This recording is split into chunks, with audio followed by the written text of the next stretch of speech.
Anyway. Lollipop.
Can say here.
Of the Wimborne Institute and Wimby's IE University, Madrid. Yeah.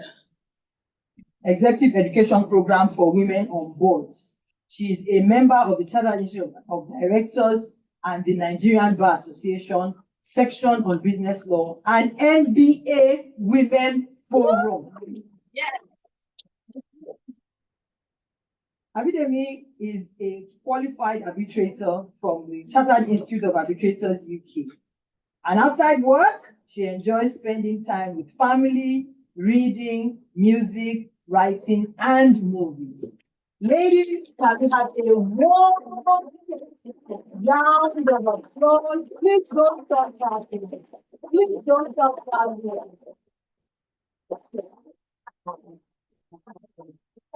So you don't clap well, you will not come up. Don't stop clapping, just keep clapping. And there's a reason. There's a reason. I want to perform one magic. Just hold on. People will see what will happen. We decided that white shirts will go better with the color of her dress. So we just let the people, do a switcheroo. Thank you very much. Thank you. It's just You see now that I have taste. The other face. No. No, just Face it in. Let them face themselves. Yes.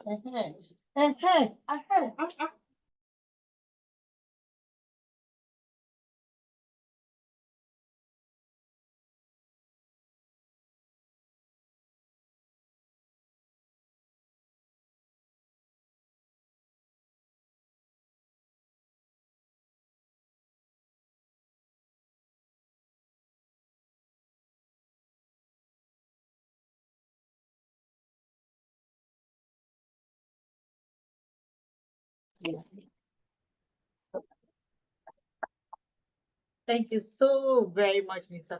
Sajayi. We appreciate you. Good afternoon once again, everyone. Welcome, Mrs. Ademola. We appreciate you for coming to interact with us this afternoon. I think it's important we just go straight into the business of today for the benefit of everyone in the room.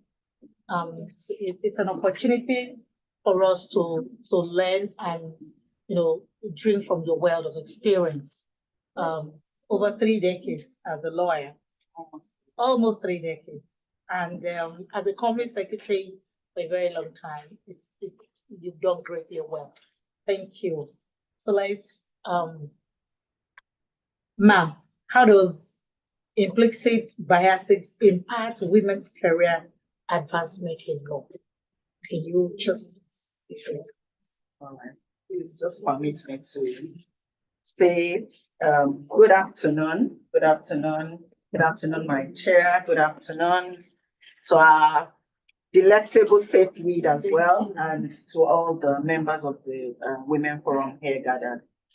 It's really a delight for me to be here to share, well, what you call the little experience that I have, and so that we can all learn from each other. I'm also looking forward to learning from everyone as well. So to your question, I will start first with the bias that we have ourselves, all right, as female lawyers, because that's where it starts. You see, nobody is going to give you accolades if you don't start with giving yourself one. So generally as female, and I think it's part of, it stems from culture, from also the way the profession has evolved over the years. We always feel that we are like the second fiddle in, when it comes to the profession, because it was a men's, in quotes, profession initially, and the men dominated it. Like they would usually dominate a lot of industries, because even in the corporate, you see that they are really the ones dominating the corporate as well, where I currently work. And so ladies, all of us, and I've been there myself, you just feel like, even if they just give me a bit of visibility, it's fine. Whatever they give me, it's fine. We're not really aspiring that we want to be at that top of the, ladder where we're destined to be. Because the thing is, if you go to the original, how God created a man and women, he actually made them equal, to be honest. But, because of society, because of culture, because of everything, so many things, we were sort of relegated to the background. So we always have these implicit biases ourselves. And until we deal with it, you will find out that you're operating, but it's there. You're not really thinking about it. You're not asking yourself, why am I behaving like that? And I still ask this, my question. I still ask this question when I'm in the boardroom or when I'm in my management meeting, where on that table, there are only 2 female. There are only 2 of us that are female.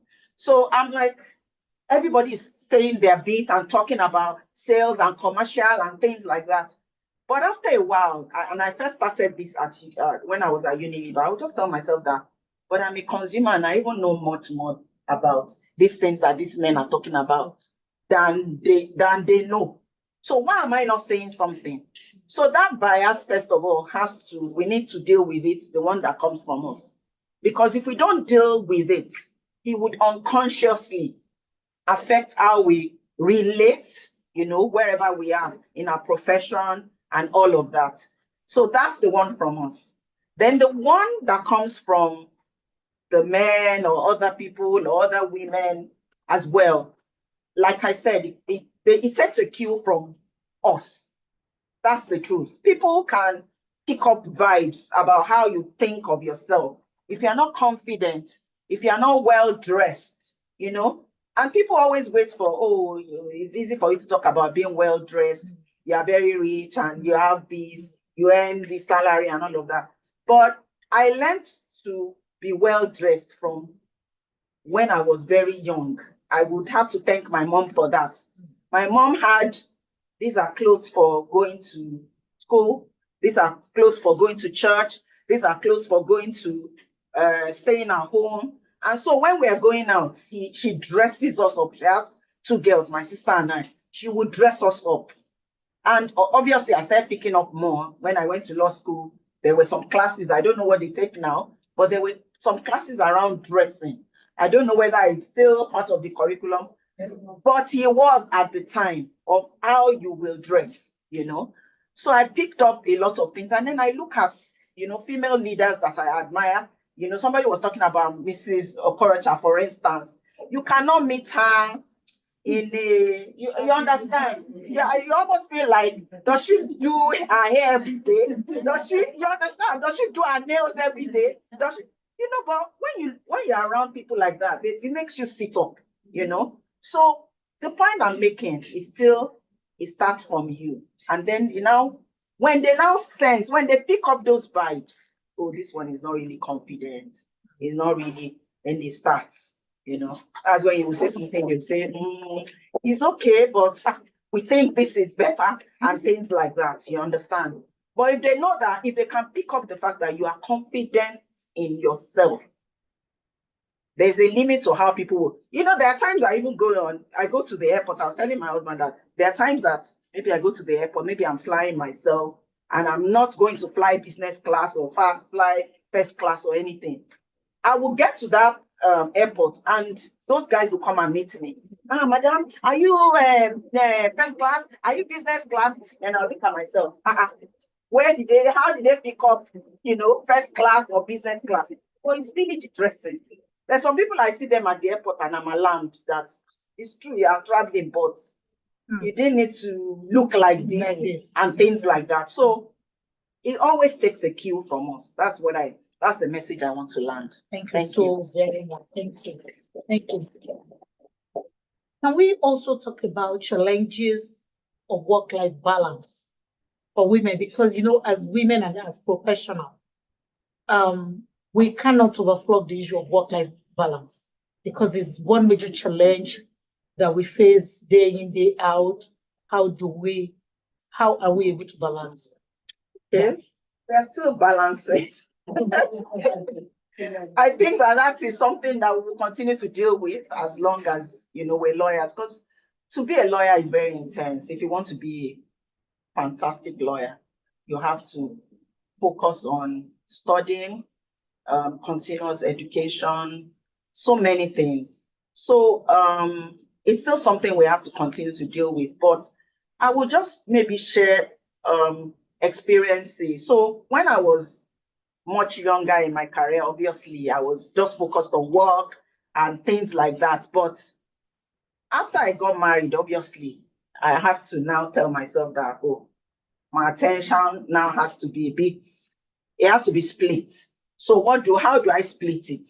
You know, for me, family was very important, and it still is very important. So, but what I learned over time is that for each scenario or each situation or circumstance that faces you and threatens your work-life balance, you have to decide who you're going to make that choice for at that time, depending on what is going on. So if, for instance, my daughter is going to be graduating somewhere and there's an important, you know, meeting and everything, obviously I'm going to take my daughter's graduation this time because she's not going to graduate another time. You understand what I'm trying to say? But I learned that the hard way because earlier, anything that is happening, I would just say, you know, my kids were still young, but they will have things that they were doing in school, and I will say, sorry, I won't be able to come, and I will go for the other thing. But I think, I don't know what happened. I think I just observed some older women, you know, in the profession, and I saw that it wasn't a hard and fast rule about it had to be the work all the time. They were able to discern in different circumstances and make a decision on what is it that is the most important at this point. And based on that, then they made their decision. So I started looking at people, you know, getting mentorship, and that's very important, you know. And I also started making those choices. And then it got better when obviously I rose in my career. At the younger age, I would just, younger state of my career, I would just go and meet my boss. try and have a conversation ahead. Oh, this. Obviously, when they are sick, that one, there's no debate. You know, I carry my children, take them to the hospital, make sure they are well, and make sure they are, you know, but there are times that it's just something else. So I'm just saying that it depends on the circumstance, but you have to make some choices ahead of how important some things are to you. You know, first of all, family, like I said, family is really important to me. So anything that is like, you know, is like trying to encroach on that, I try to make a, you know, and then another thing is, if you've always done your work well, when there's no clash, you are very focused on your work, you're very hardworking, you go out of your way to really be the best, you know, and you're constantly changing and becoming better. When you need to not to be around, people will remember those times. And they're not going to take it against you that, oh, this person, that's why she's now, it's because she's female. Oh. If he's a guy now, you won't be asking about, I want to go for maternity leave. You understand what I'm trying to say? And more, people are also thinking about diversity and inclusion. So that's also a good thing for us. But at some point, you cannot even say, I remember there was even a female director that told me, I think my second child was about like a year plus or so. And I found out that I was pregnant. And I was a bit scared. And I was like, oh, how would I do this? What would I say? Even I was a bit embarrassed because what happened was I had a first child. Then I had a second one. And my husband and I are not going to be the indecisive. We're thinking, maybe it's okay because we had a boy, then we had a girl. So it should be okay now, Abby. But we're not decided. When we talk about it, we'll say, maybe we should have one more today. Then the next day we'll say, oh, maybe we should just. So I think in the midst of that indecisiveness, God just decided for us. So I found out that I was pregnant, and they were sort of considering me for like at Unilever. They post you out. So they were considering me for a position outside the country and things like that. And so when the female director, when she heard that I was pregnant, she called me into office. You can go pregnant. Yeah, can you go? This was how she was telling me. I'm telling you, I'm not lying, I'm not exaggerating, I'm not adding anything to it. You that were considering for outside job posting, and then you now went and got well, it's your headache, because what that means now is that opportunity is lost.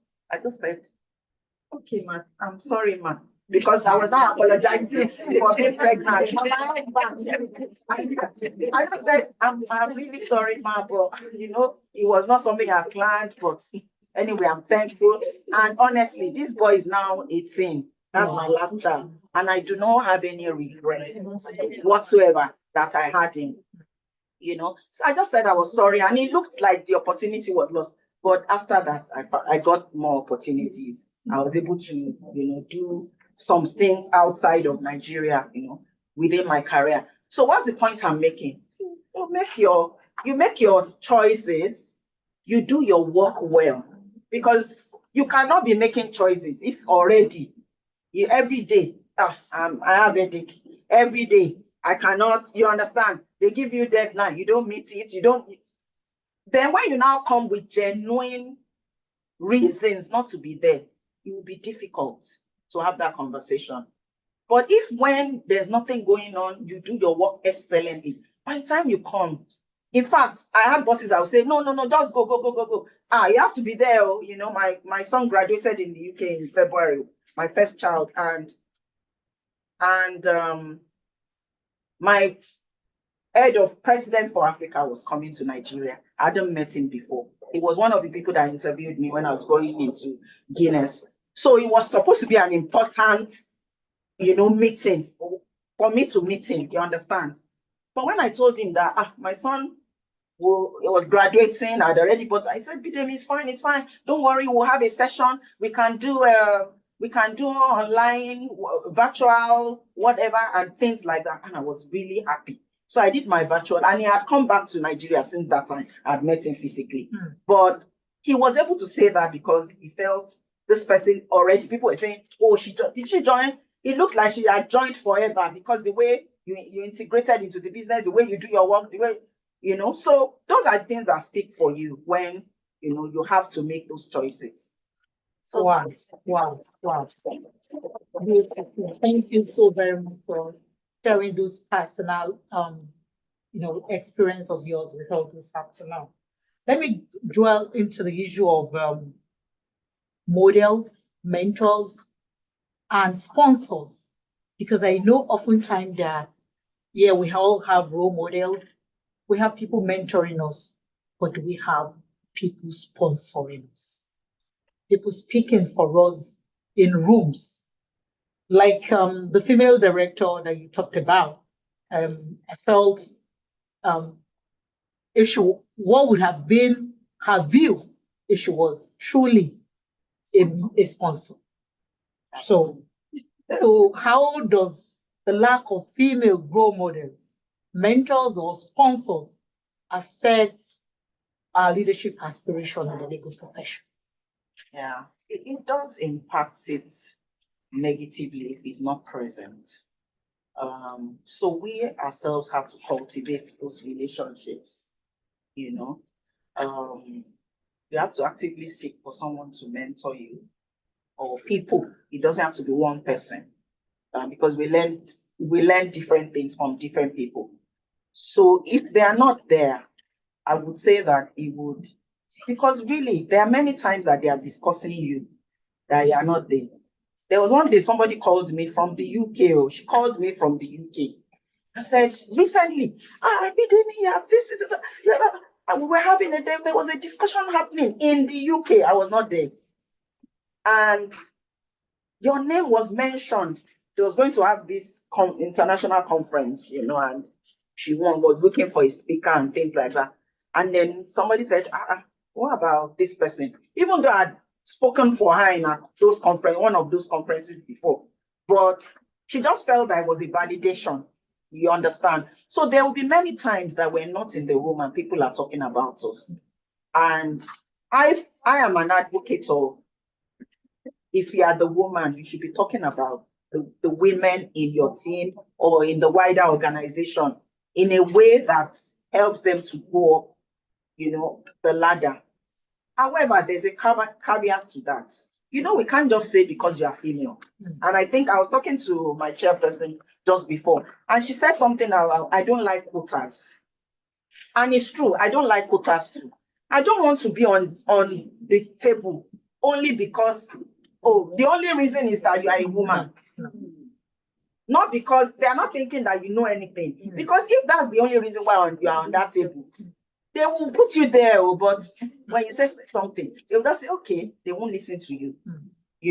So I think that we ourselves, we have to cultivate the relationships. That was the first thing I said. We have to cultivate ourselves as well, so that it makes it easier for people to speak on our behalf. You understand what I'm trying to say? So if someone has done well, it's easier to speak about the person, to say, why don't you consider this person? If the person is struggling and you are mentioning, you are even putting your own credibility at stake. Because if you go and recommend somebody that is not consistent, not competent, not really trying to even improve, people will now look at you, and next time you say it, they won't even listen to you. So it works both ways, but those relationships are certainly very important. God always reaches out to us, but it's always two people. When he wants to bless, it's always two people. So we have to consciously cultivate the relationships. And some of those relationships, they won't look like, if I remember when I met our chairperson, he was just, business relationship, you understand? I didn't know where it was going to take us.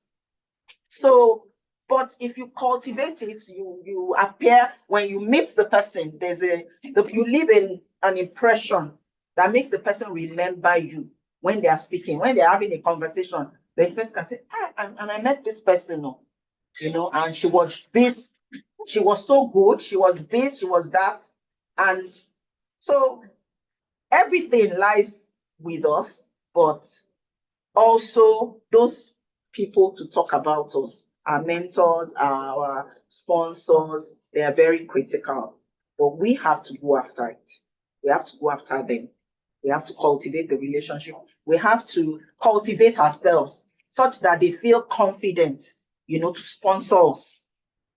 That's what I'm saying. Well, thank you so very much.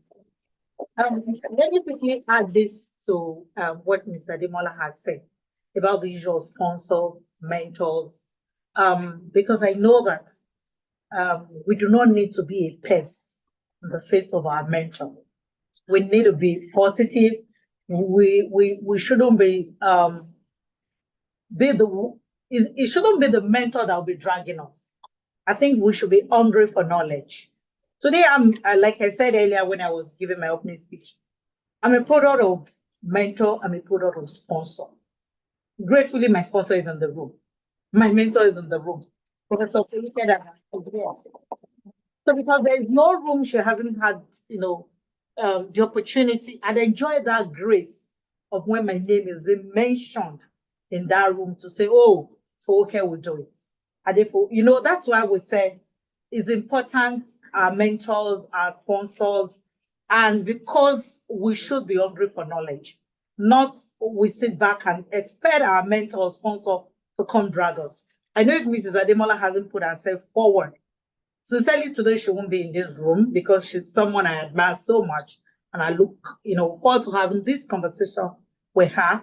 It's a great honor, it's an opportunity having to, speak to her this afternoon because I know that she has such a lot of savings and all that.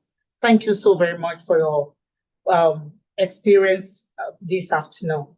Another question that I have for you, this afternoon, is about career development. Because I know that as women, there's no way we're going to talk about mentors, sponsors, without talking about career development. It is an integral part of our career. And I know that a lot of women are not conscious of career development. We like to give so much excuses in place of our career development.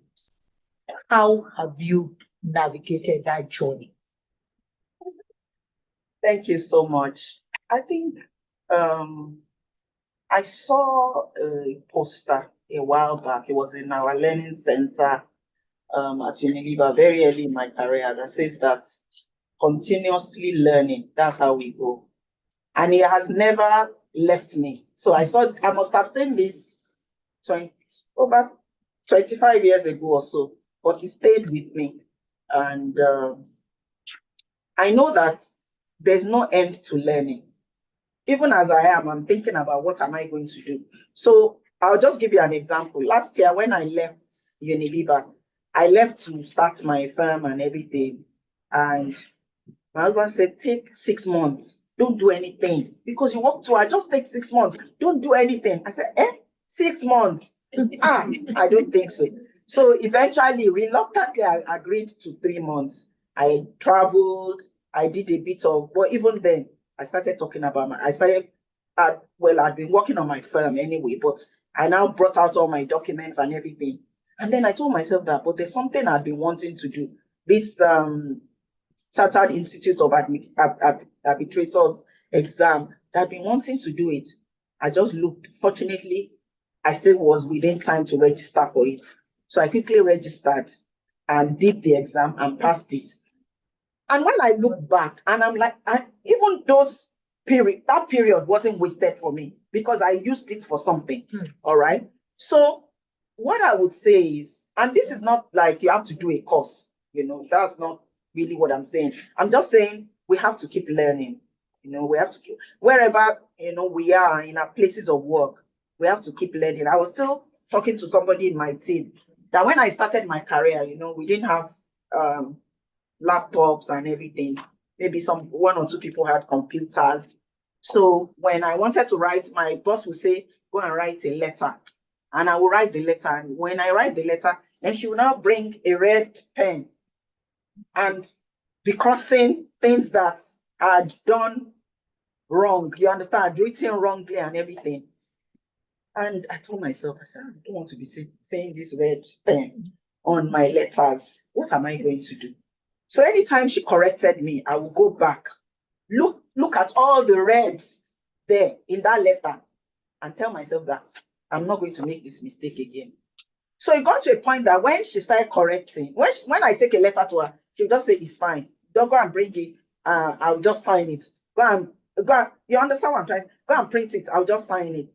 But it came from a point where there was always red, loads of red. Then the red started reducing. Then after a while, there was no red anymore. It got to a point that she just say, drop the letter, bring it for me. I would, This was very early in my career. And I was just telling somebody in my team now to say, so when there's no red anymore now, but now you can do that review, track changes and everything. Don't let this thing that I've tracked for you, the next time I'm going to look at maybe minutes or whatever it is that you've done, I don't want to see it again. So that's also continuous development, continuous learning. So it doesn't have to be, I'm going to go and take a course, even though that's also good, depending on, what your aspirations are and things like that.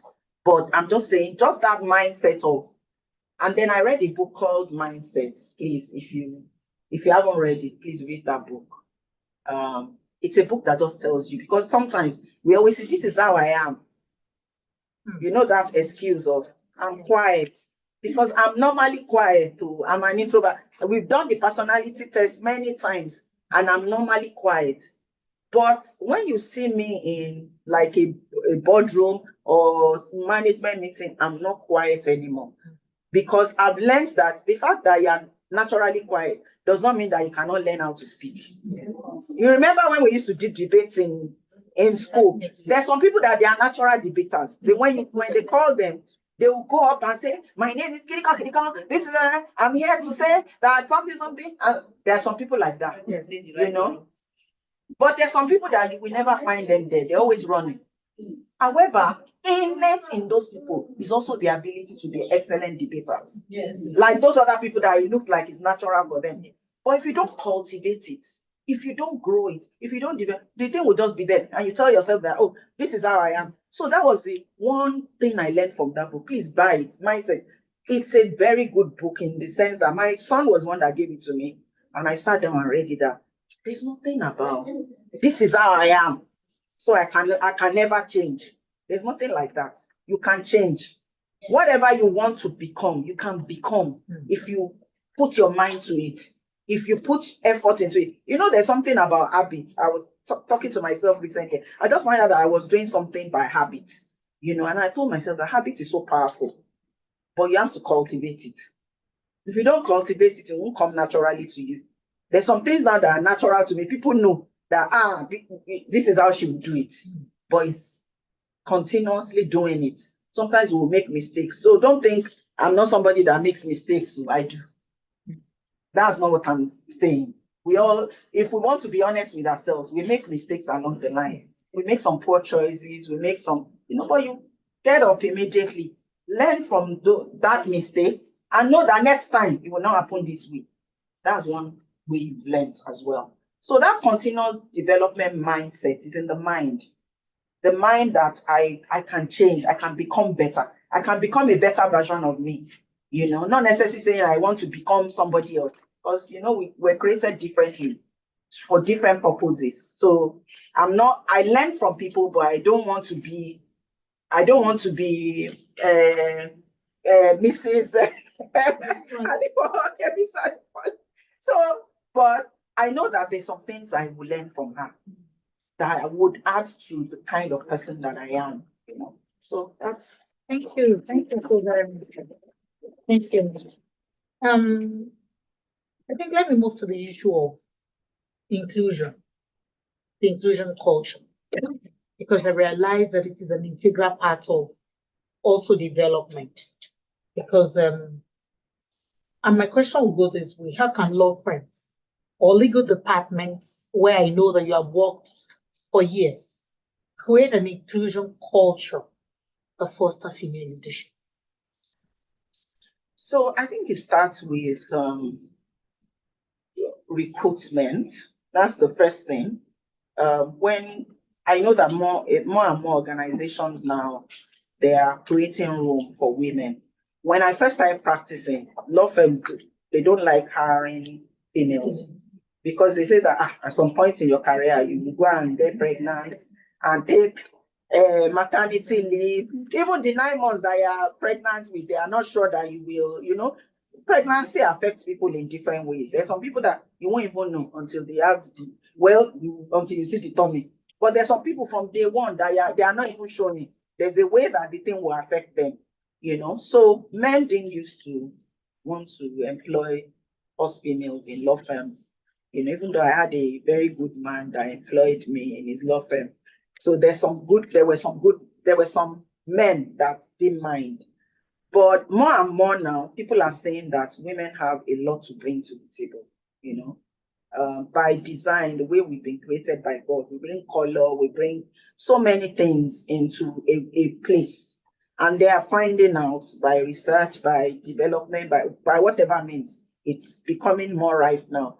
So you would typically say that organizations are coming to say, we want females, and they sort of benchmark, and they have, how do I say now, ratios that they now do to say, this is the ratio we want male to female.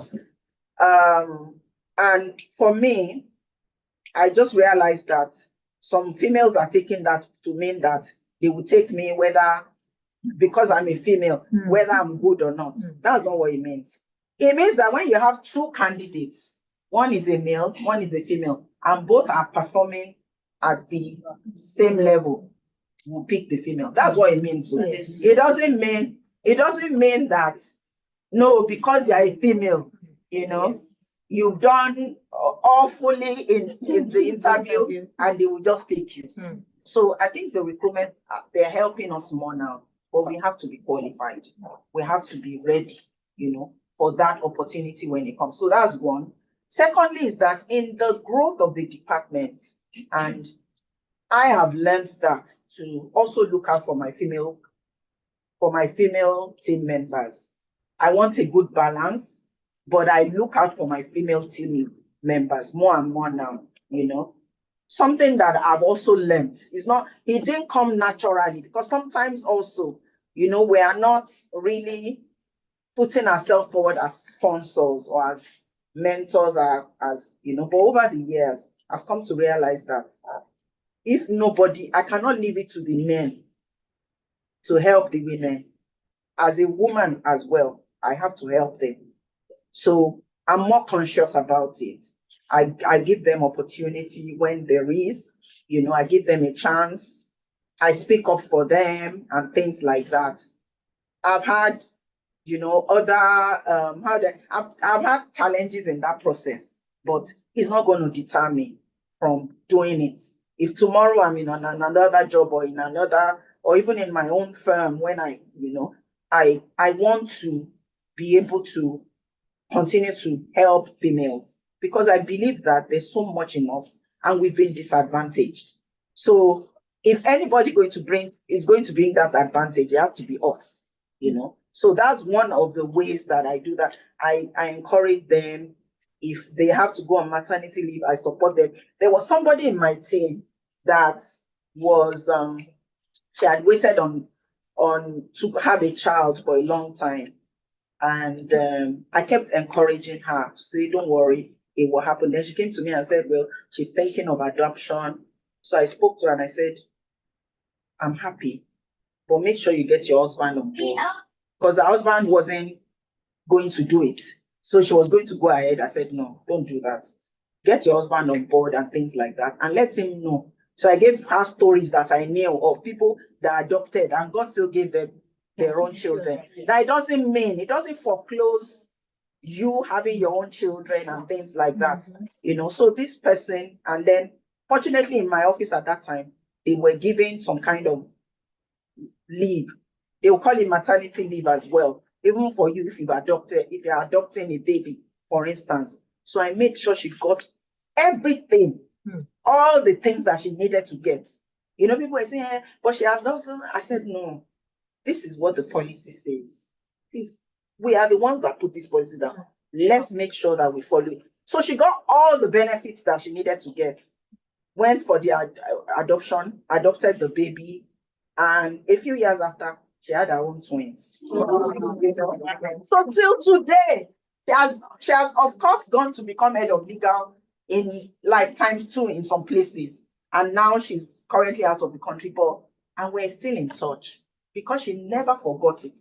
When she had the baby, I was the first person to appear in the hospital. She said, "You are the first person from this office that is coming to say hello to me," because I was just so excited for her that, you know, yes, you took that leap of faith, but you know, somehow God honored you and things like that. So we have to consciously do it. Sometimes it won't come naturally, but we have to tell ourselves that, what are we trying to do? We're females ourselves.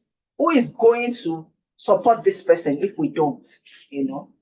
And that helps. Wow, thank you so very much. Like you said that a man gave you the opportunity.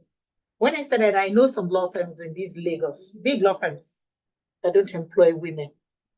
A lot of them, a lot of big law firms, but just because we are women. But I know that they are also beginning to, you know, to change and getting better and being inclusive. And I know some of them who major, they're not even female-owned law firms, but they have more women than men. But like Mrs. Ademola has said, we also need to do better by, you know, ourselves, career development, our development, because I know that sometimes during these NBA politics, I know a male and a female that contested for the same position. But because she was a woman, she had clamored for everyone to support her. I didn't, because I felt she had nothing to offer. It's not that I feel, but I know. But, you know, till today, you know, I told her, "Ma'am, you can be better. You can do better with yourself. You can do better with yourself." But none came forth like that. And I know that she regarded me as an enemy to eternity. But it's one of those things that we do to ourselves as women.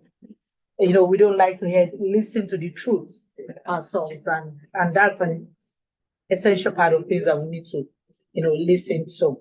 Thank you so very much, Ma. Let me go to the next question before we throw the, you know, floor open. I know a lot of us has questions for you.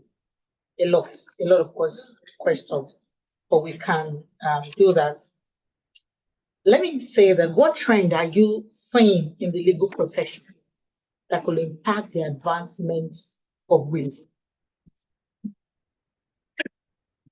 I think the opening up is a good trend. The fact that, you know, it's becoming more and more, how do I say it now? More and more important to organizations, to law firms, to, you know, that you think about, it's under the umbrella of ESG, but part of ESG is diversity and inclusion as well. And so it's becoming very topical. It's becoming something that you know, I have the young people in my house, and sometimes my daughter looks at a place where they work, and she says, "I can't work there because they don't treat people well. They don't, you know, employ females. They don't, you understand?" So it's becoming more important and that's an opportunity for us.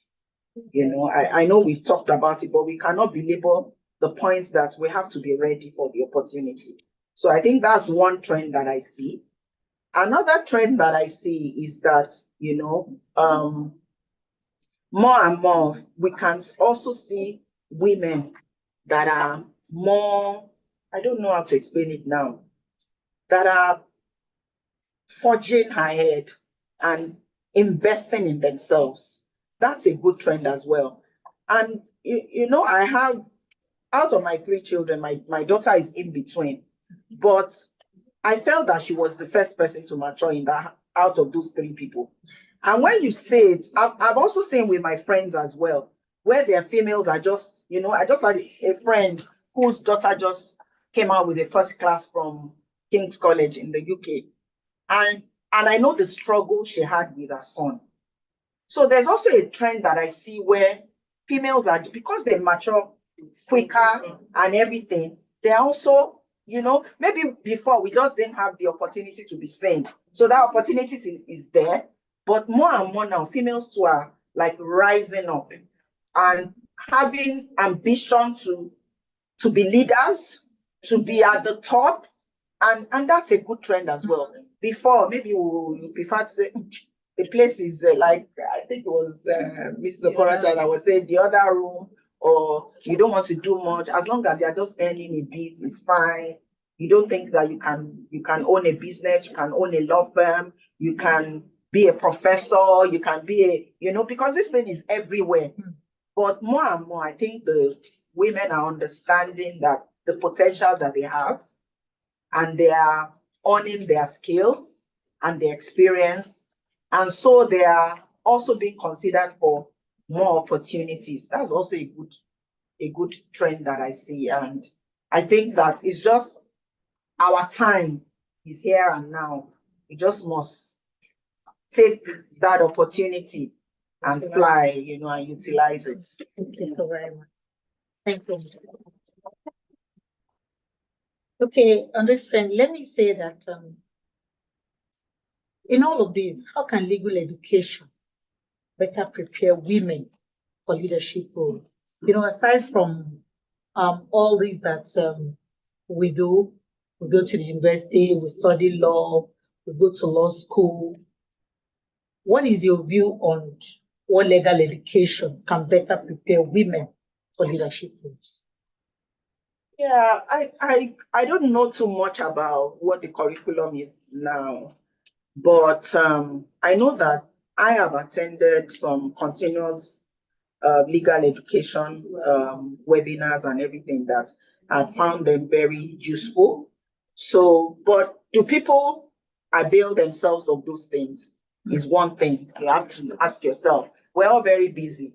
Some of them, the ones I found relevant, especially there was a time they had series of those CLE courses going around. I attended quite a number of them and I found them very good, because for us that are in-house, sometimes you also lose the beats from where the judges are talking and also giving experiences and things like that. So I really benefited from that, those continuous legal, and I got certificates for them incidentally. Yes. So if you attend up to a level, they will give you certificates. I was pleasantly surprised when he landed in my email. I said, this is fantastic, Yes. because I know before, even if you go to, when we used to do some conferences, MBA conference, and you fill those forms, you will never get anything in. But this one, you got your e-certificate. I nicely put it somewhere in my folder and things like that. So just taking those opportunities, I think, it's very good. It prepares you, it stretches your mind. And I think there are practical aspects of it as well that, we can embrace. Because when you go to school, there's a lot of theory we learn, a lot of thoughts, criminal law, company law, you read those fat books that when I was doing my law, it was Almighty. So Almighty June or Almighty May, I can't even remember which one. So you will now cram, you won't do any exam for the whole entire year. You now do one exam in June. That if you fail it, that's the end. You go back. So you guys are enjoying now that you are doing semester, but so those books, you cram cases, cram all sorts of things and everything. But I think I learned how to read about myself. I found out that I'm not a crammer. There's some people that can cram. You can put down whole thing. And the only problem is that when they now don't remember, because some of them, it happened to them during the exams, brain block. They won't remember anything, even though they've crammed everything. I now learned something in my own study that once I can read that thing like 3 times, I understand the concept. I understand. In fact, the cases even stick without me cramming it, When I discovered that about myself, that was my freedom, you know. I stopped all the cramming, this case versus that, something, I stopped, I would just make sure that I have read my whatever 3 times. By the time I do 3 cycles of reading that thing, it just stays, you know. I understand it, and some of those things I'm still using the concepts still today. So they are not just reading, because now I understand them. So I can use them practically in my practical, you know, legal leadership role where I am now. So just that, I think that know yourself, know how you internalize, you know, education, go after it and use it practically. When you face situations where it had to do with that thing you've learned, apply what you've learned. I kept my law books and books for a long time, even in my profession. They were with me for a long time. For a long time, I would go back to it and say, they taught us this thing in law school, you know, legal drafting and conveyancing, all of those things. I would go back to them, and because the practical thing is now in front of you, you have to be able to apply it, you know. So I think that we have good things happening around legal education now. We just need to take advantage of it. We have to, and then when we have opportunity to also contribute to say, we want to see more of these things. For instance, competition law, data privacy, all these new things that have come up. At the time when we were studying, there was no course that was data privacy. There was nothing like competition law, you understand? But as they evolve, you know, those things will be there. And you can also study them. I think it's also good to be able to Google. Yes. In our time, there was nothing like Googling for something, you know. So, but research has become easier as well, you know, not to copy and paste, but at least to understand. And then you can compare notes and go back and things like that. So I think we're in a very good space on legal education. And if people really imbibe those things, because there's some people that go to read it, to just, you know how they say it, I think there was a Yoruba expression, I'm trying to remember it now, that is like you carry it up, then you just put it there. Thank you. There's some people that's how they go and learn it. But if you know that these things are things that you will use practically, then you will understand it. When you understand it, nobody can take those concepts away from you. And there's some also innate skills that being a lawyer gives you, you know, analytical mind, being able to structure, you know, what you are trying to say, what you are trying to write. Those things, please don't take them for granted. There's sometimes I'm in some meetings at work, and some people are just going all over the place. And I'm like, oh, what's going on here? But you know, because you are a lawyer, it's natural, it's normal for you to structure your thoughts and to structure what you want to say in a way that, you know, people can understand it and things like that. We should not take for granted those skills. There are many skills that, you know, being a lawyer and the legal education actually, you know, gives to us that we can use for life and in other things as well. You see a lot of lawyers, they are doing other things, but they're applying those same skills that they learned, you know, as a lawyer to do those other things. So I think we're very vantaged. Yes. Thank you so very much. I think my next question, you've answered it in a very long way because of the conversation. I would have been asking you to share your personal experience of overcoming a significant challenge in your legal career. Okay. Yeah, there are many there are many challenges, but maybe I will just share one. So when I was before I was I was legal manager or legal something. I can't remember the name of the role now. And I was reporting into a boss, and who was company secretary and legal advisor. And you know, after a while, the business wanted, you know, corporate to do that from time to time. They wanted her to leave, and yeah, she left. And then they gave her the company secretary role and made me like head of legal and left the legal work in-house. Then after a while, another leadership came and said, no, we want the company secretary in-house. So, and that they were going to give me. Of course, it didn't sit down well with that person. And so it was a big issue. So what did she do in handing over? She just carried all the files and gave me the files. Then she deleted everything, on her computer. As in, she deleted everything. There was not one thing that I got. But because she was so good to me, she had been good to me in my earlier career.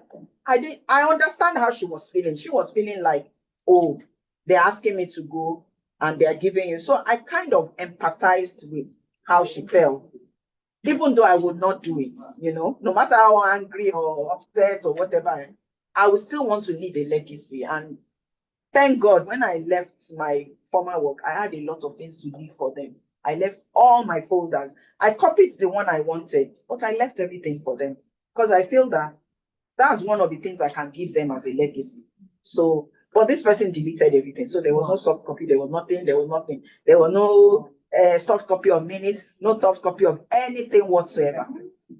And just gave me, take your physical files. Because that one I cannot go anywhere with them. And even some of those physical files, we didn't see some. So I collected it and looked at myself that, where am I going to start? And then they promoted me, gave me the company secretary, legal advisor, but I didn't have anything to really start with like that. But, I think we all have resilience in us somewhere. So I told myself that I'm not going to fail. And then I don't like being a victim. I don't like giving anything as an excuse. Even if I have a genuine excuse, like today, I had a genuine excuse. My driver had been at the petrol station since 6:30 a.m. Until I had to leave the house, he hadn't come back. I was calling him. I'm still far from the clinic. I just told myself, but there's Uber, isn't it? And called Uber. The first one I called was saying 10 minutes time, and I was looking at the time. I don't want to be late for this thing. I don't want to, and I got here. So, that's just me. I don't like excuses for anything. I told myself I'm not going to be a victim because this thing happened, I didn't like it, but it's okay. And so I started developing my own template. I started working through it. When they ask me something, I would try and look at the physical, whatever. It would mean having to type them back, right? Yes. So some of them I typed back, some of them I developed my own. But by the time I was leaving, I had loads of folders to give. And for me, that was even more than enough, And so it was a challenging time because it's like you don't even have anything to say. Somebody handed something to you, handing over notes, nothing. But I overcame it by God's grace. I must say that because, and then by my own sheer determination that I'm not going to use it as an excuse for failure. So that's it. Yeah. But there are many stories of challenges. Yeah. So we would have challenges along the way, but they are not things to set us back. I found that when you are challenged, that's the time that it's like there's a lesson for you. It's like God wants to stretch you, like you want to grow muscle. When you are developing muscles, you carry something that is heavy that almost wants to crash you down.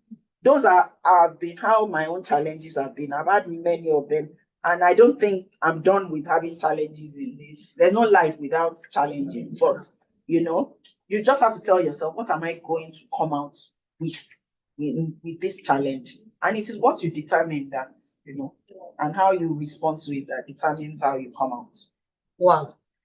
Thank you. In conclusion, what advice would you give to young women entering the leading profession and those of us that are there climbing the ladder of leadership? I think I would say chart your own path and follow it. There are many ways to be a lawyer. That's also the brilliant thing about our profession. You can express being a lawyer in so many ways.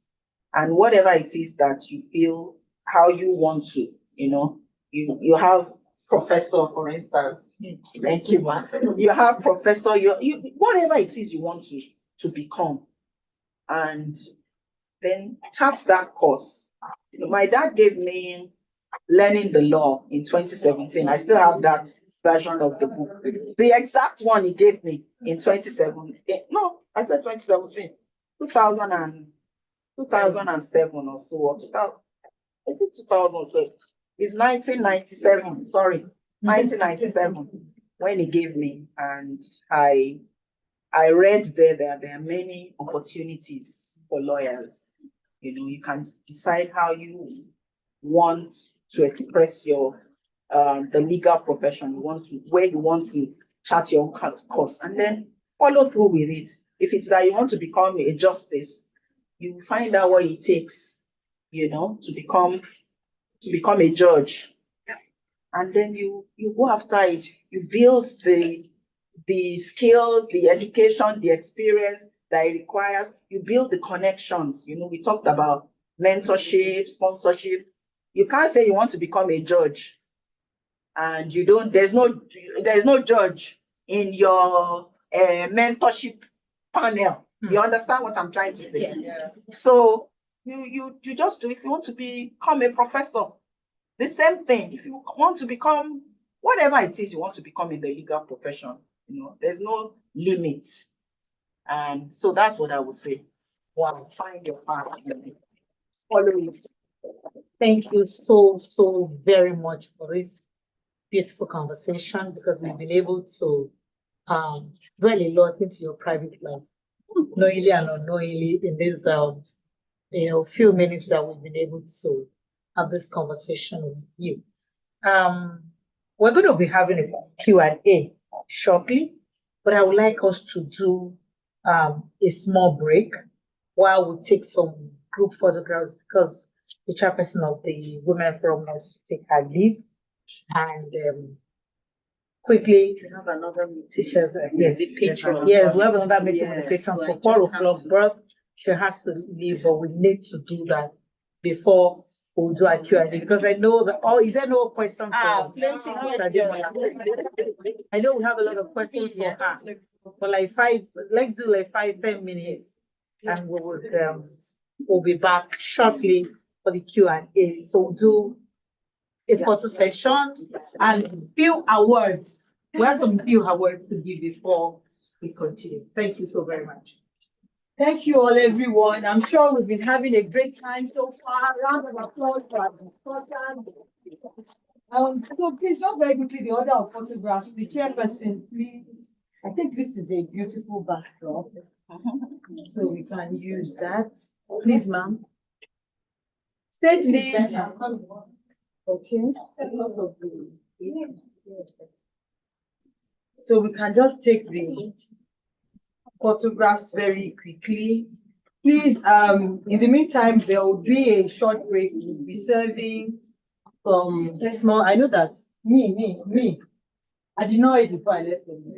I don't have anybody, me. So we'll do some very quick, so we'll also be serving some small chops around the room while the photographs are going on.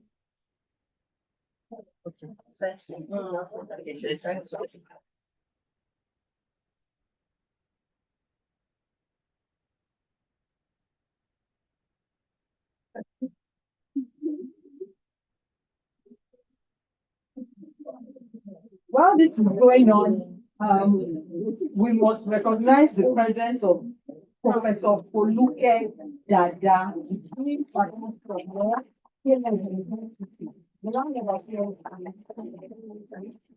For the learned profession.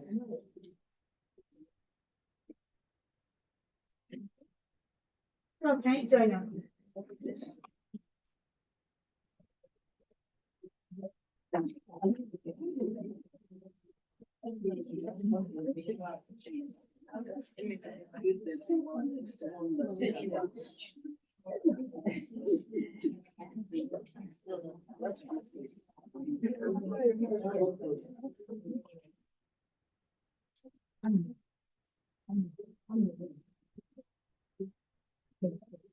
So a small award before.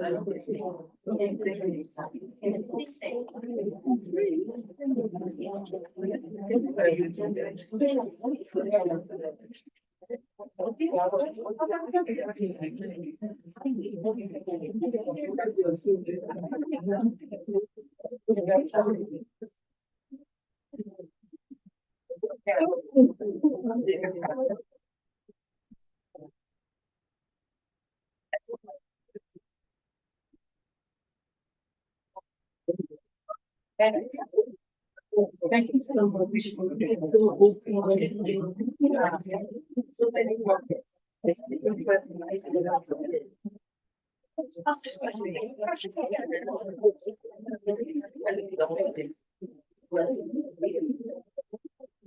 So this is a good opportunity to gather our thoughts, pen down our questions while we're enjoying the small talk. So that once Mrs. Ademola returns to her seat, you'll be receiving thousands from all sides. Okay, at this point in time, I'll be speaking with Georgia of Professor Oluke Dada allowance here. To help give us a word.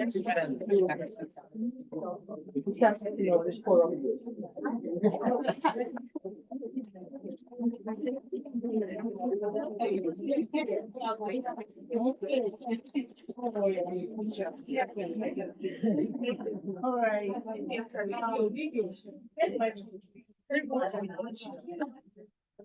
Okay, please, can we have some quiet, please? I know the front of the going round.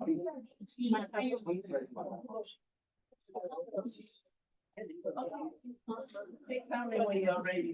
Yes. Okay, fine. It is my pleasure and a great honor to be the person presenting this award to the chairman, Mrs. Chair. I know this is one of the very last outings Women's Forum had before we hand over to summer. So it is indeed. We started off quite a while ago, and here we are. The forum has been moved forward. And on behalf of the Nigerian Bar Association Women's Forum, Lagos State Chapter, I present to you Mrs. Chair the chairperson of the forum.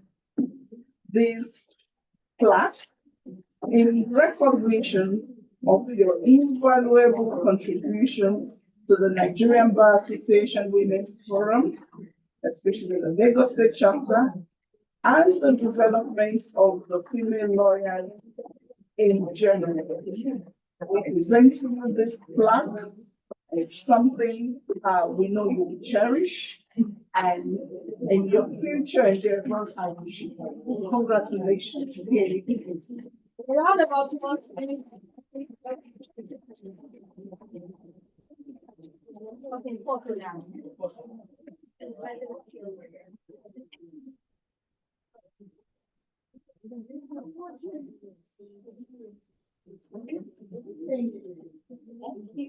Mrs. O, we caught you. I saw the look on your face. Right? I don't even know what this camera captures happening. Okay.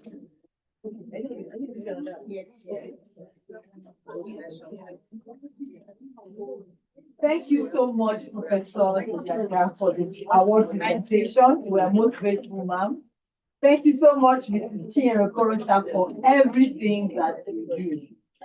And if you don't know, Mrs. Chinyere Okorocha, she will teach you work. She will teach you work. Mrs. Oki, please, can you all present this award? We're going to be presenting an award to this person.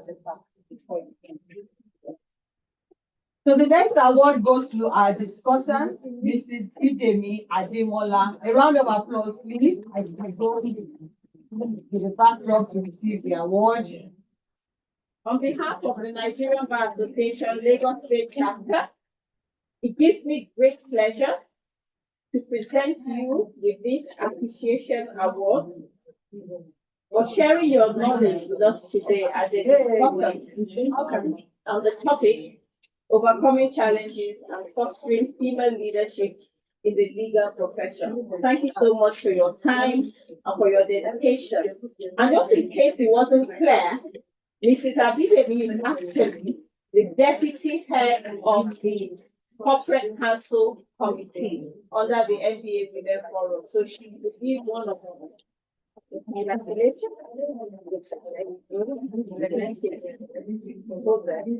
Look at the camera.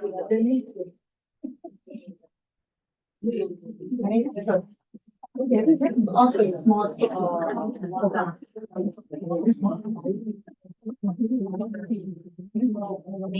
Thank you.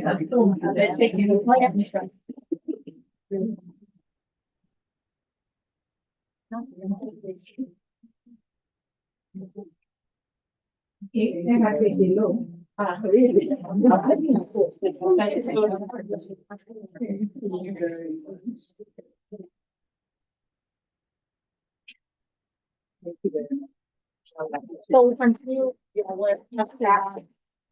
Okay, good picture. So please, then I can go. Everybody.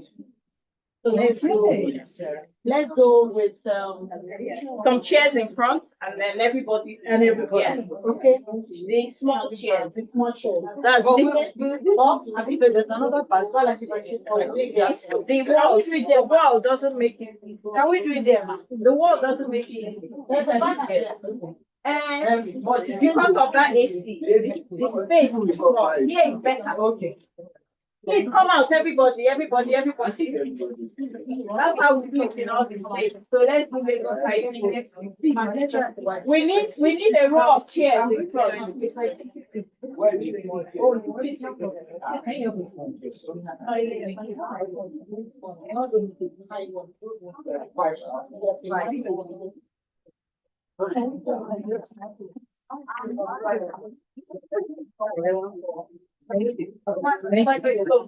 Like 6 chairs in front. Yes. That's enough. And if you can. Not yet.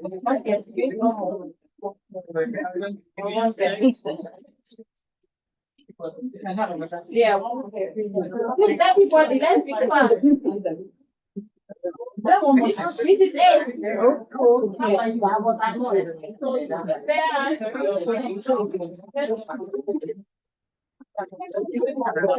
There's space, so people are very tall.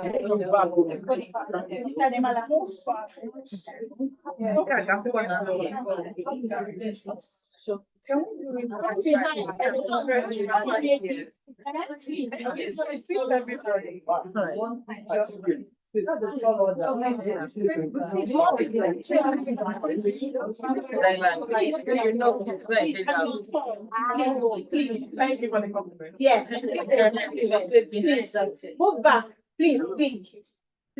please. Everybody move back.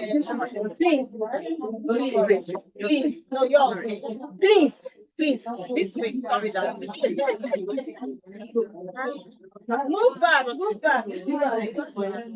It's not okay. Come on,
Who has my phone? I gave it down there. I gave it to him.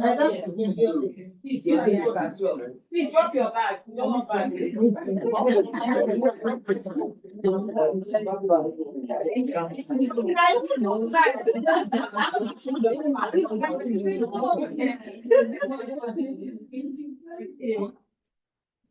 I'm sure you can't see me.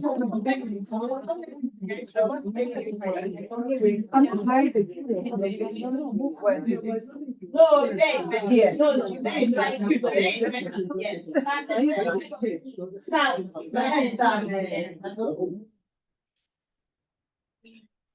Don't cut anybody you are.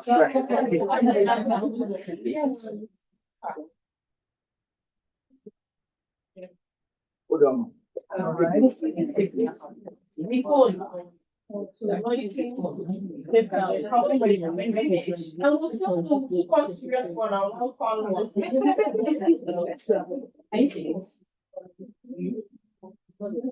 I'm good. Thank you. Hold on. Will you give him Let me use your phone. Yes.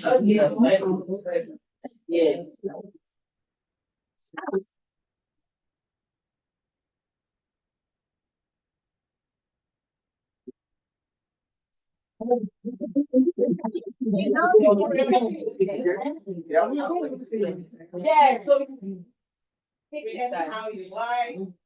One time.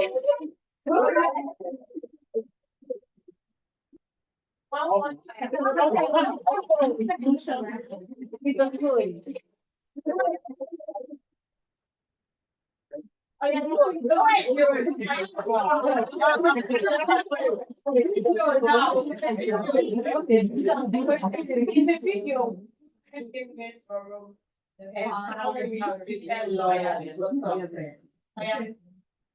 Video. Yes.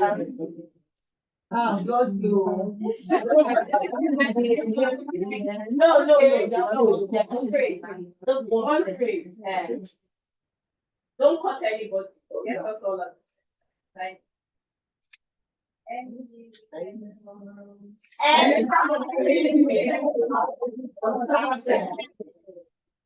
Then another one.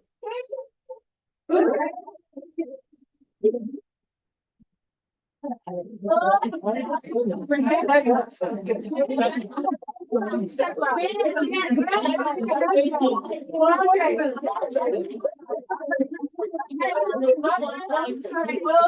are you?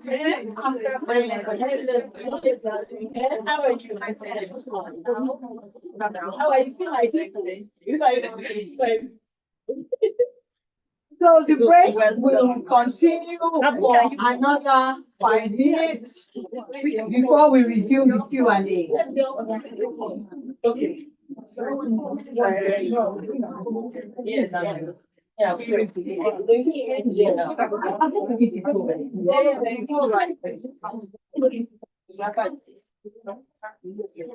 Hello, please. I can't be out. I'm going to start personal. You're going to shout to the rapper. I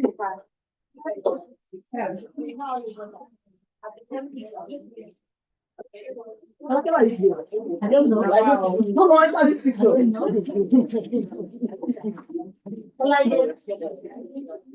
Why are you out? Yes, that's fine.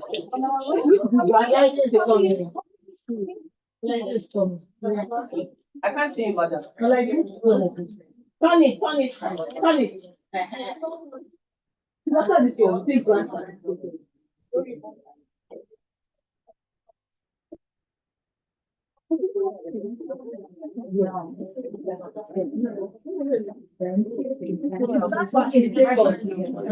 Please, master ceremony, I'm going to start with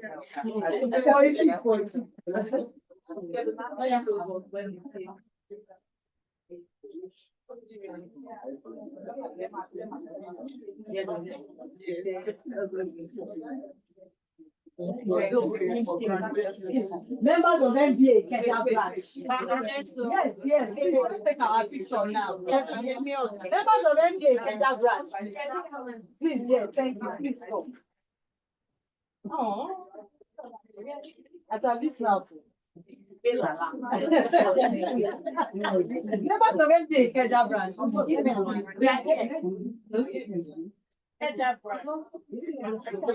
Hello, my people.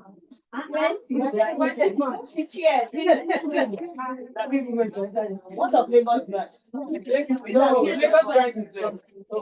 After.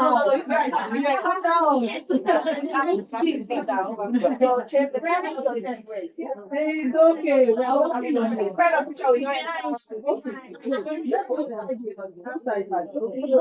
Stand side. Please, will you come here? Stand side.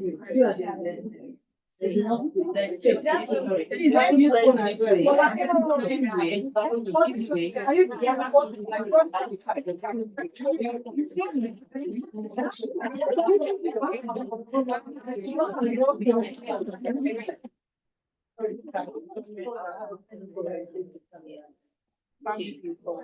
Can get everyone.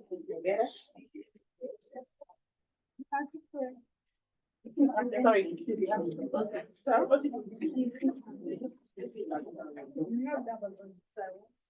You guys are not buying that. I am. Give them Ikeja swagger. What's going on?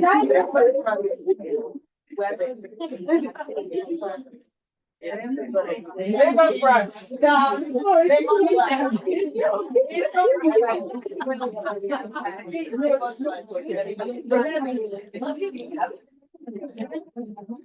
Lagos branch. Lagos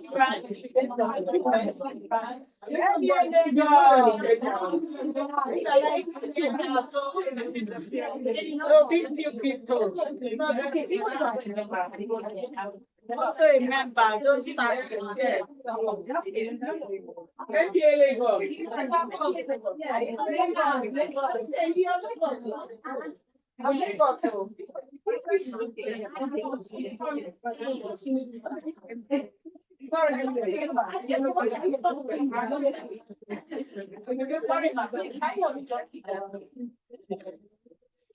Yeah, okay.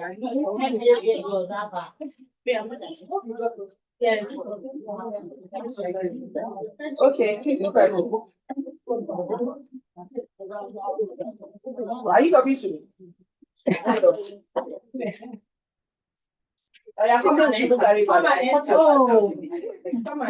Okay, you are Thank you. Don't worry, Don't worry, just stand there.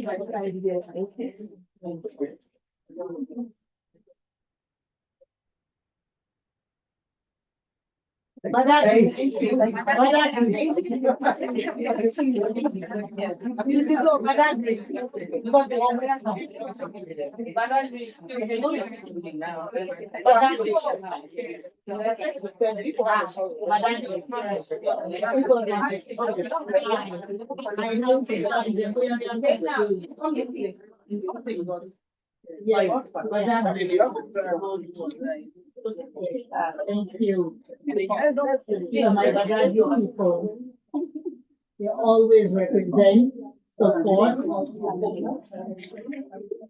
Sorry.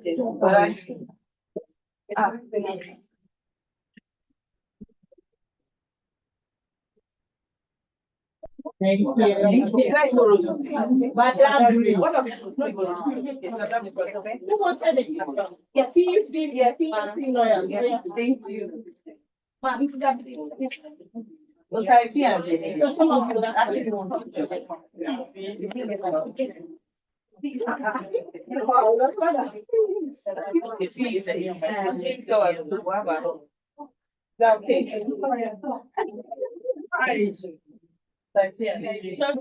arrange somebody arrange get somebody. Wait, let me be right back.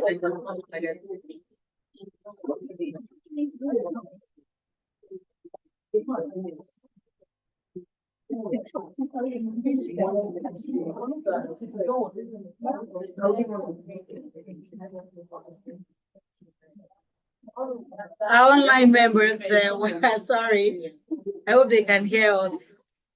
Lots of online members. Modupe Ladipo, Caesar, Oniwan, Isioma. I have a lot of, where's some online participants? Ma, okay.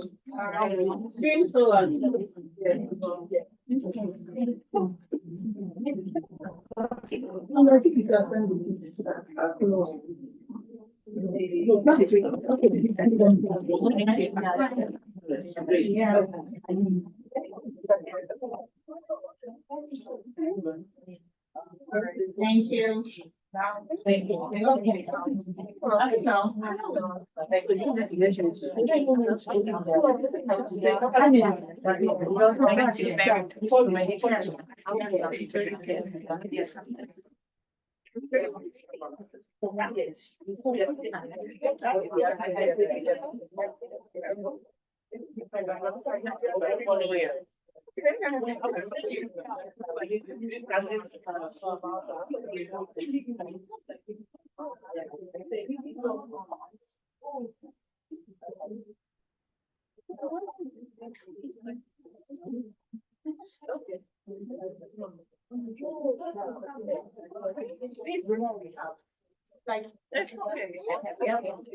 Okay, thank you very much.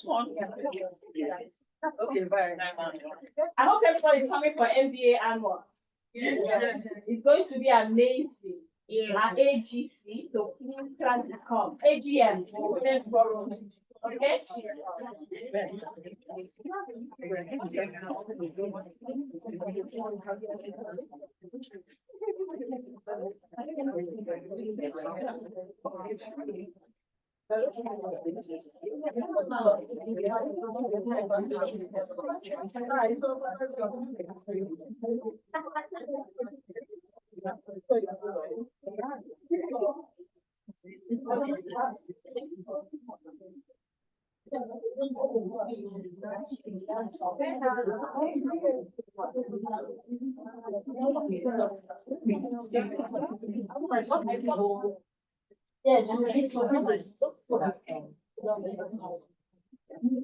Okay, thank you so very much.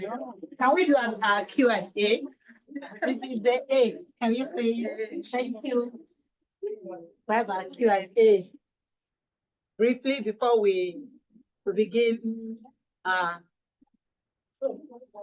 meet and greet and all that. So, questions from the group, okay? The raising hand. Tell us your name, which branch of the MPA you are from. My name is Rosemary.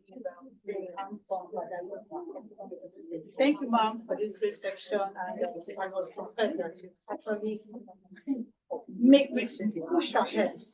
Actually instill more confidence in me. Actually instill more confidence in me. My question, the topic for today is very, very apt and is very, very appropriate in times like this. The following are my questions. How do we as women break the jinx of women not supporting other women for leadership roles? Second, I must commend you, and I must say you from small to rising up, I've actually learned one thing: the persistence and the patience while growing up. Don't take it too fast or take it too slow. And I must say you had, everything was made possible because you actually had a friend and a supporter as a husband, whether we like it or not. Now, the question is, how can a woman strive vigorously in every front in an unstable home?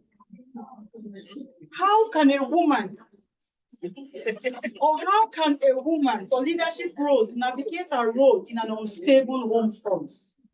That's the second question. And the last question is, what is the place of internship in leadership role in the legal profession among women? Thank you.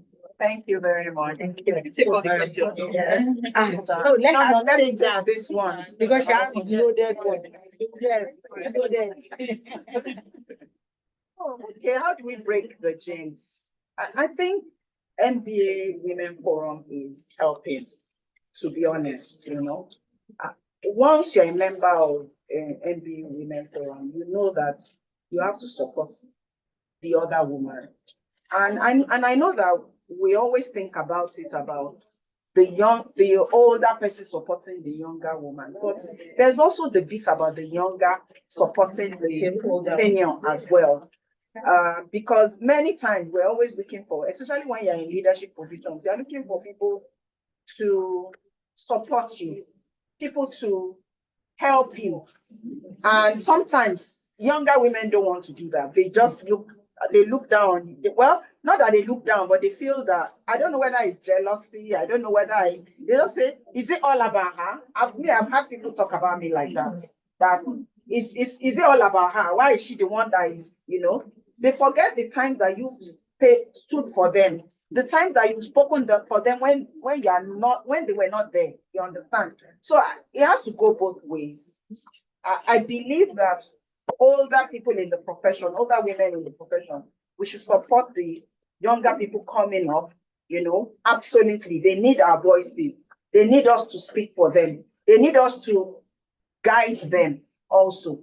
You know, that's one thing that Mrs. Okorocha does a lot. Sometimes people might feel, okay, why is she so? But those things that she's telling you, some people will not tell you, they will see. You know, when I come to the office in the morning and I have something maybe on my hair, and nobody tells me till maybe like noon, one person now mentions it, I feel terrible. I'm like, so all day I've had this strand on my hair and nobody could tell me that. You know, when I'm in that kind of team, I'm very afraid. But when I come into the team and somebody says, there's something on your hair, or your lipstick is not where it should be, I feel happy. Because what that tells me is that these people, they want me, they are looking out for me, you understand? And we won't do that. It has to be, you know, either way as well. And I do it for them too. When they come in, there's something that is not right. Why don't you go and, you know, in a nice way, go and maybe, you know, there's some things you won't see until you are in front of the mirror. And sometimes when you are rushing out of your house, you don't see, you know. So those, I think for me, absolutely, we need to break the dreams, but it takes commitment. The fact that some people have done me wrong will not stop me, because I know that it's my responsibility. You understand? I have to do it. Who else? Am I going to leave it to the men? A lot of men do it, but I think it's our own primary responsibility to help. I look at it this way, that my daughter, I want her to be better than me. I go out of my way for my daughter because I feel I want her the opportunity that I didn't get or I didn't have. I want her to have it. So that's the way I also look at, you know, younger people who approach me, or even others that do not. You understand? I just feel that I have a responsibility towards them, and we must break that jinx. So it's an advocacy that we have to keep talking about when there are issues. And you know, there was a time 2 ladies came and they were fighting and everything. I just called them. I said, if you ladies are fighting, what do you want the men to do? They will just be saying, look at them. That's why we don't even want them in leadership. That's why we don't, that they are too temperamental, they are too, you know, and things like that. And that ended the fight, because I think they also thought about it to say, we shouldn't be fighting. Let's settle these differences. So those are ways that we can, but it takes a lot of commitment and focus. Then how does a woman thrive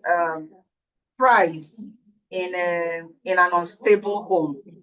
Honestly, I don't want to say that I am a specialist, because I think, like you said, my own husband has been quite supportive. There has not been any issue of, she's rising and I feel that I'm threatened. He's not that kind of person, you know. But I've also had friends, family members that have had the challenge.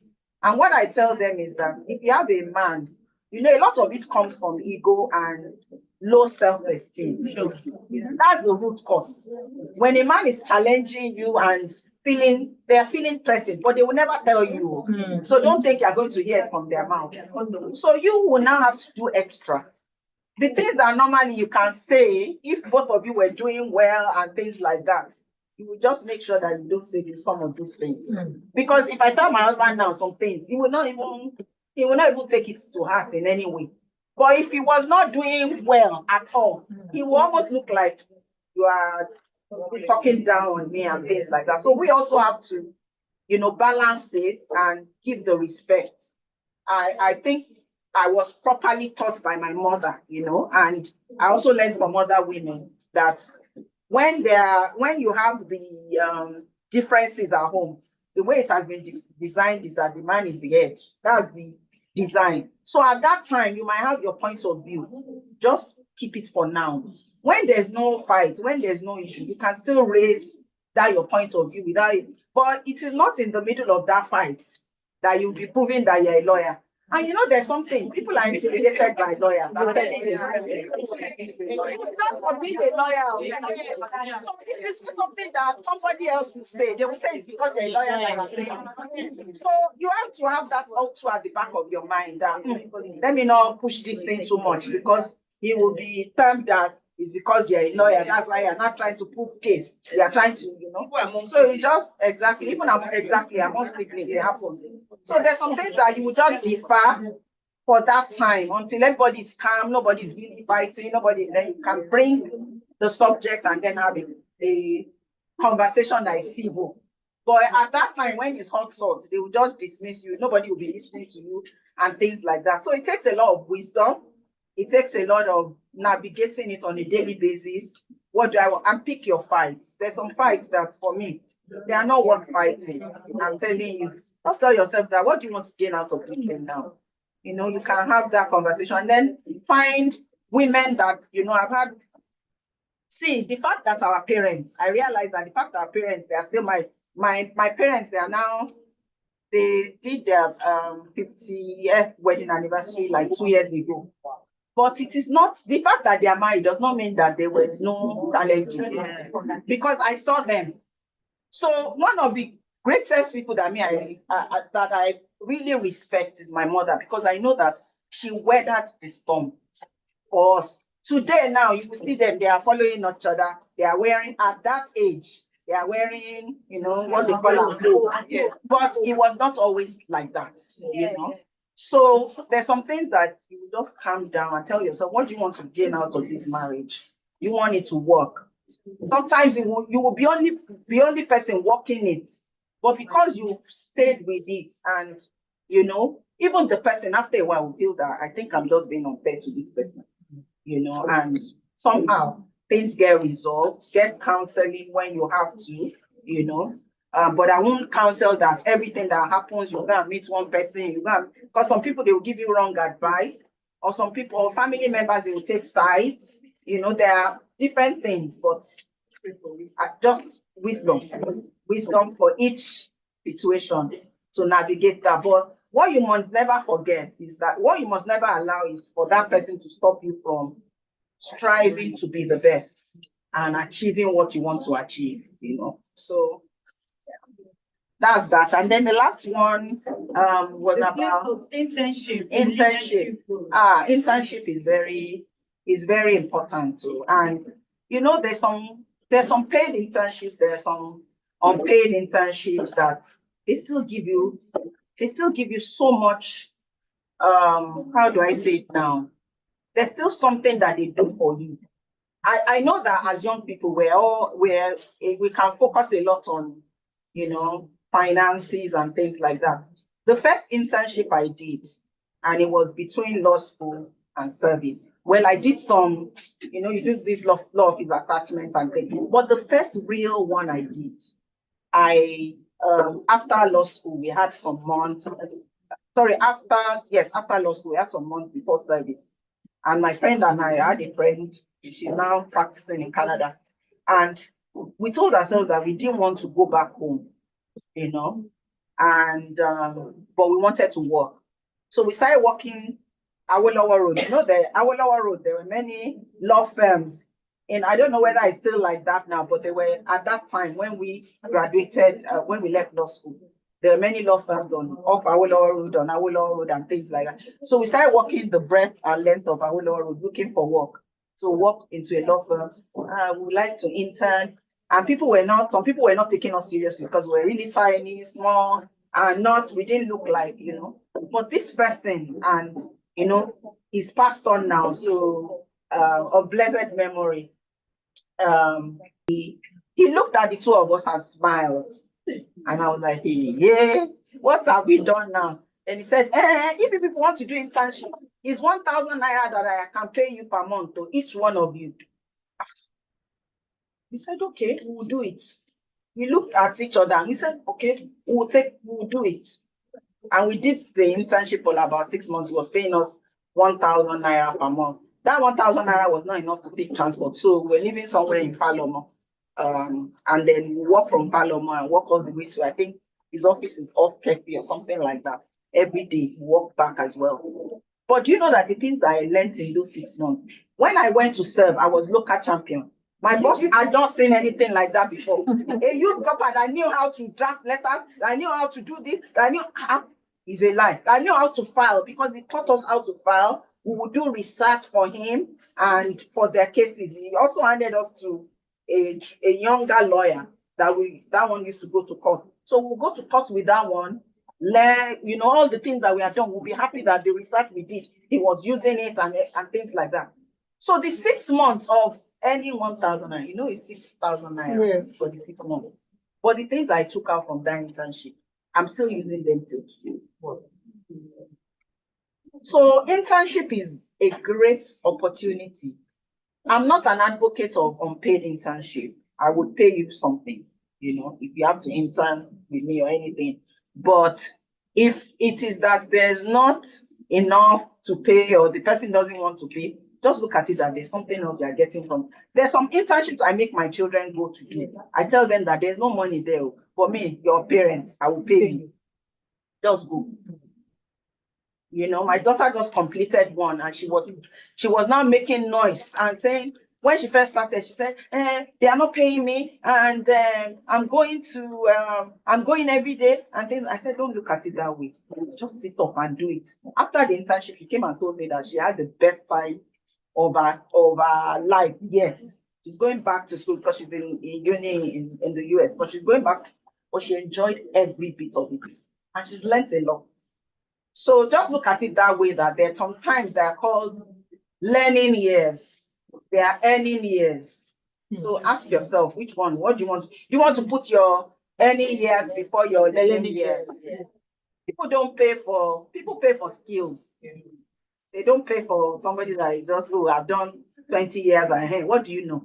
What skills have you acquired? That's what they pay for. Wow. So Thank you so very much. Ms. Ramona. Okay. Okay, so good afternoon, everyone. My name is Omona Blessing Obaguni. I'm a partner with Spiritual and Alone. And I'm the chairperson of the FIDA Law Week that will be taking place in October. So, I'm so happy that I came for this program. I've heard about this MBA Women Forum, but I have not been active. But I've been seeing the chairperson. I always see her LinkedIn post. I just like them. I keep liking it. See this woman, she was so funky. That's why I said she doesn't look like a regular lawyer. I just kept admiring her for my part, but I'm happy I saw her today. And of course, our Ibu FIDA Lagos secretary here, she posted it in the platform. That was how I read it last week. Thank you so much for sharing your experience with us, Ademola, so much, and for giving us practical example and experience. Most times we go for conference, we'll just come and talk, do all those things, but now these practical examples, and I appreciate it.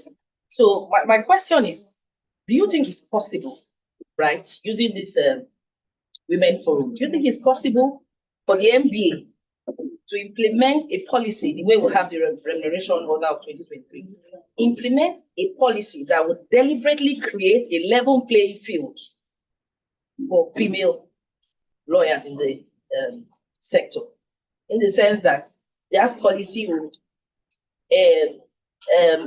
enforce or try to enforce and say that all law firms, you must create a policy, let that policy be in place to say that to have maybe a partner or a senior lawyer in a certain level, you must ensure that you have a female in that role.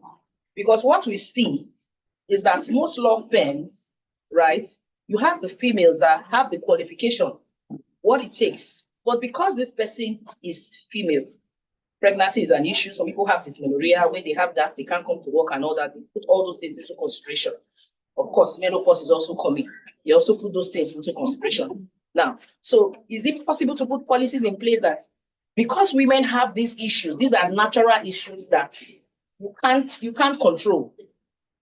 Okay, there should be policies in place to say women will still take this role, and if they have these issues, they should be given time off and allowed to still take that role. I just want to know if it's possible. Well, If I'm there's not- something we can do. I'm not the MBA, so I'm saying with this forum, I can't speak for the MBA, but I know that the MBA Women Forum is really doing a lot of advocacy for women. You understand? I don't know whether it has gotten to a point where you legislate a policy, because you also have to be careful that you're not infringing on people's rights to, run their firms the way they want to run it, as long as they are not infringing on your own fundamental human rights. So, but I think that a lot can still be done. I don't think we've arrived at Nirvana, but we'll continue to advocate. I know there's a strong advocacy group in the MBA Women Forum. And what the MBA Women Forum is all about is setting up female lawyers for success. And that's part of it, being able to attain, being a partner and all of that. So, however, we have to I always look at it this way. What are the things you can control? What are the things you cannot control? The ones you can control is you really making yourself a candidate for leadership. You understand? That's the one that is within your control. Absolutely. Because even if you put a policy and you say you must have a partner, they still do. They do it in corporate now. You have a female director. Is a good thing. However, if they can just put you there and you still don't have any impact. You understand what I'm trying to say? So I would say, let's work hard to make sure that we are recognized as people who can take those positions, and we don't use excuses or we are pregnant, we have menopause. There are many ways to manage all of those things. You understand? There are many ways to manage some of them. Some of them they can be outside of your control. Somebody who is waited for a long time or has some, I don't know, whatever, female problem, and you have a child. There are times they tell you that you have to lie down. Yes, I know bed people that were on bed rest for 9 months. almost the 9 months of that one you cannot control. And I think that when you were not pregnant, you were working hard, it would be unfair of that head of the owner to say that because you now have this peculiar situation, and it's about bringing a new child into the world. Most people should be sympathetic. If they are not, it's okay. Give him his work. When you come out of that, your bed rest, you've had your child, you will bounce back. I know somebody who took time off work to even look after, because I think she had a child that had a special need. She took time off work for a few years. When she came back, she got a director position. That if she had even worked for those years, she might not have got an international job, because even during the time, it wasn't like she was just looking after children. She was also trying to develop herself. She was she was looking at the trends and being in there. If it's LinkedIn post, she will post. You understand what I'm trying to say? And when she was done, when that child overcame whatever it was, or they had somebody who could look after the child, and she was ready to go back to work, she even told everybody about it. So I'm just saying that let's focus a lot on the things that are within our control. The advocacy will continue. MBA Women Forum, I know that they will continue the advocacy. But I don't know whether we've gotten to a point where we want to say you must have a policy that every law firm, you must have a partner and things like that. I don't know whether in our journey, whether we are there yet. But Okay. Maybe we'll get there one day. So my second question is, I don't know if there's a monitoring team, right, for this MBA forum, because there are so many cases of sexual harassment in law firms. And these law firms are from big lawyers in quotes. It could be big as an SCN or someone that's a senior lawyer. So what is the MBA Women Forum? It's yes, I know it's to help us advance our career, because if you are sexually harassed and even if you are competent, you will leave that law firm. Yeah. And if you leave that law firm and go to another law firm, you are going to start from another level. You may not start from the level you ought to have started from. Where I work now, I grew from associate senior associate before I became a partner. I grew through the ladder, but if I wasn't comfortable there, I'm sure I would have left there to go to another law firm. So there are so many cases of sexual harassment, and they keep sweeping it under the carpet. I know we have FIDA, Aula, or different women group, but how do we come in? That's where a senior lawyer does that. They deal with the person, shame the person, and the person that is reporting that lawyer will not be victimized.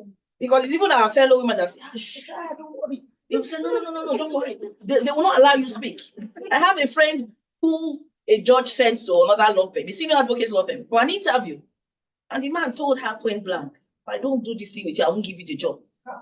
Do you understand? And this man is supposed to be a man of God. Yes, in quote, I can't judge people, but I'm saying by virtue of you being in the legal practice, we are supposed to help people fight their rights. And you are now depriving somebody like that, So many cases, or you have a senior in your law firm, you know that there's appraisal, and the person tells you, if I don't do this thing with you, I'll fail your appraisal. It's becoming very rampant. I don't know how we can do it, but I think we should do something about it. Thank you so very much. Thank you. So I think that's I will first of all yield the floor to Professor Kuluke. The reason why I'm yielding the floor to her is because she was the first head of advocacy committee of the ABA Women Forum, and she was also a council member, and was also a member of the sexual harassment policy that the ABA Women Forum drafted for the Nigerian Bar Association. So, Prof. I just want to commend the MBAWF Lagos State chapter for this wonderful initiative. I know this is not the first, but as we continue to do the work, as they continue to do this work, I believe that we can only go higher. But the work of, and then I must commend the Mrs. Ademola. I'm meeting you for the first time, but I did a little bit of research about you online when your name was mentioned. I thought it would be interesting to find out about the person that's coming to speak with us and all of that. But I must say that I am so honored for the Women's Forum today. So I can speak on this important issue because I was the second vice president of the Nigerian Bar Association at the time 2018 to 2020. And I remember that at the last agency that we had, 2020, there was this discussion about re-establishing the Women's Forum because we had them for and then we wanted to really revamp. And luckily we had Paul Usoro as the president.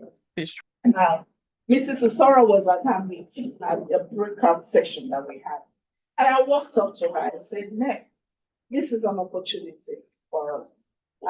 We really need to resuscitate the Women's Forum because there are several issues, including this sexual harassment thing that we're talking about that we're going on. And Mrs. Usoro said, what do you want? I said, just revamp it. And then she beckoned on her husband, and then he came, said, say what you just said to me now to him. And I did. And he said, okay, so when do you want it to start? I said, now. And that was it. That was 2019, not 2020, because then we had a year to organize it. And of course, I was a council member and all of that, but we must give a lot of thanks to Mrs. Usoro, who really saw the need to achieve that. And we're here today because of Mrs. Usoro's magnanimity. So,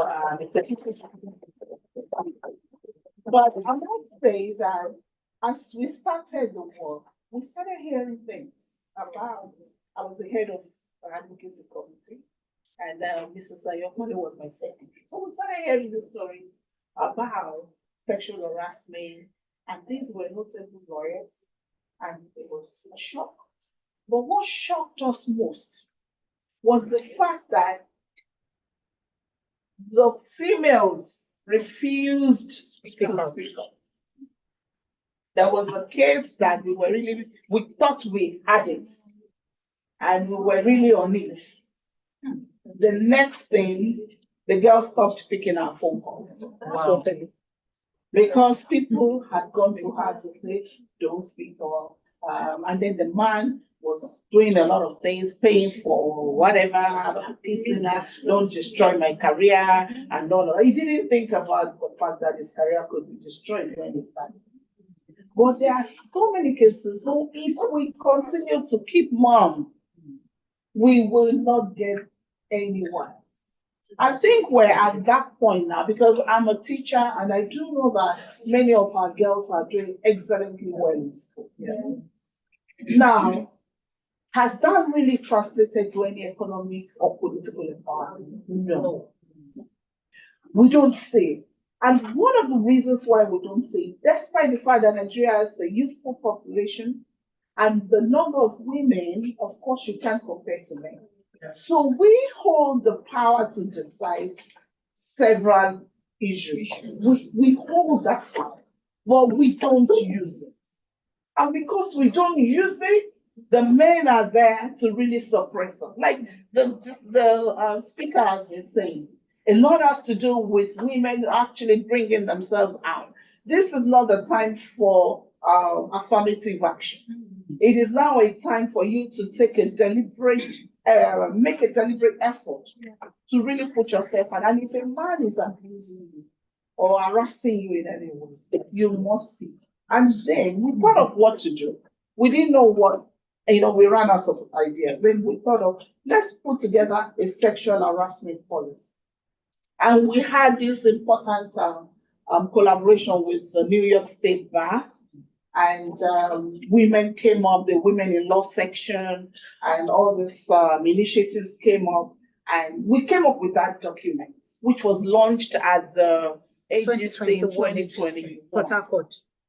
Yes. But have we really worked on that policy? Have we even improved on it? No. So what we need to do is to ginger ourselves up, to say that we're lawyers to start with, and we're females. I know that for many of us, it may be challenging because we live in because of patriarchy. However, I know that I was talking to my sister here about the time I visited Kano branch of the NBA.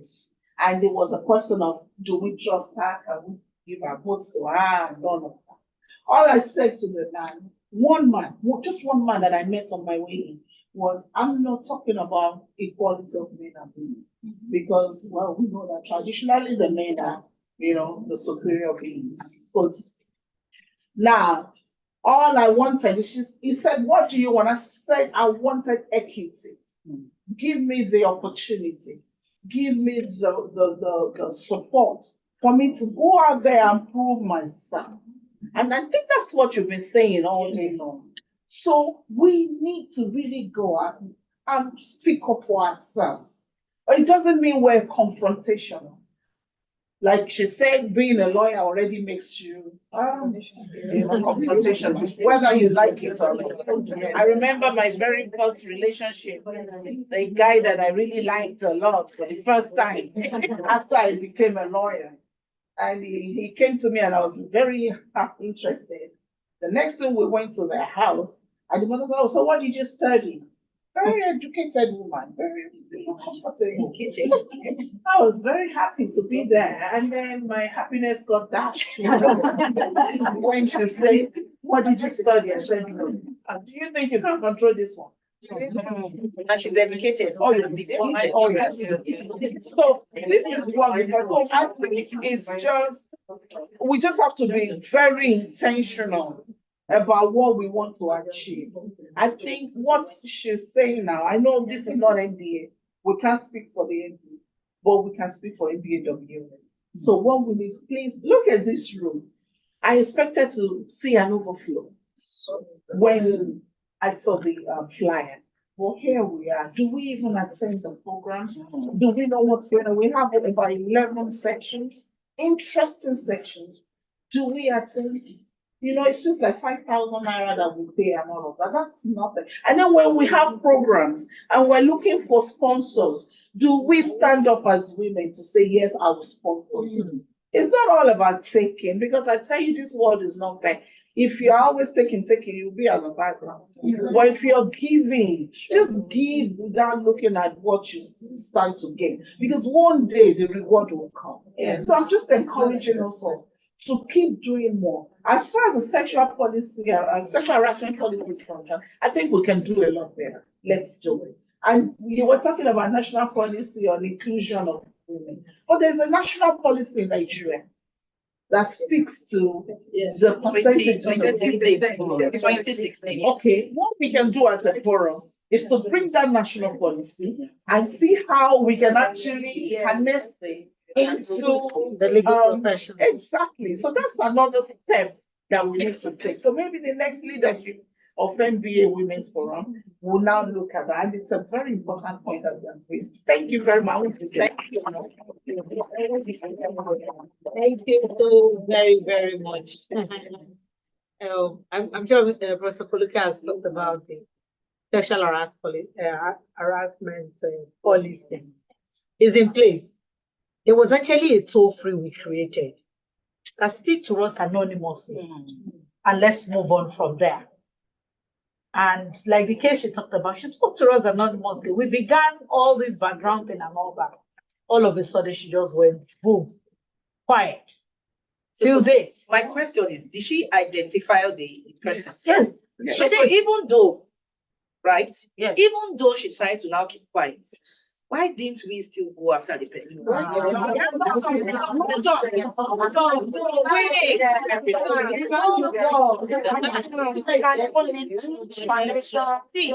She spoke about it. Yes. She gave you people information. Yes. There's intimidation, for heaven's sake now. Go after the person. First of all, write the person a letter. Let him come before panel of women to say, oh, I didn't do this. We're not saying we're taking him to court.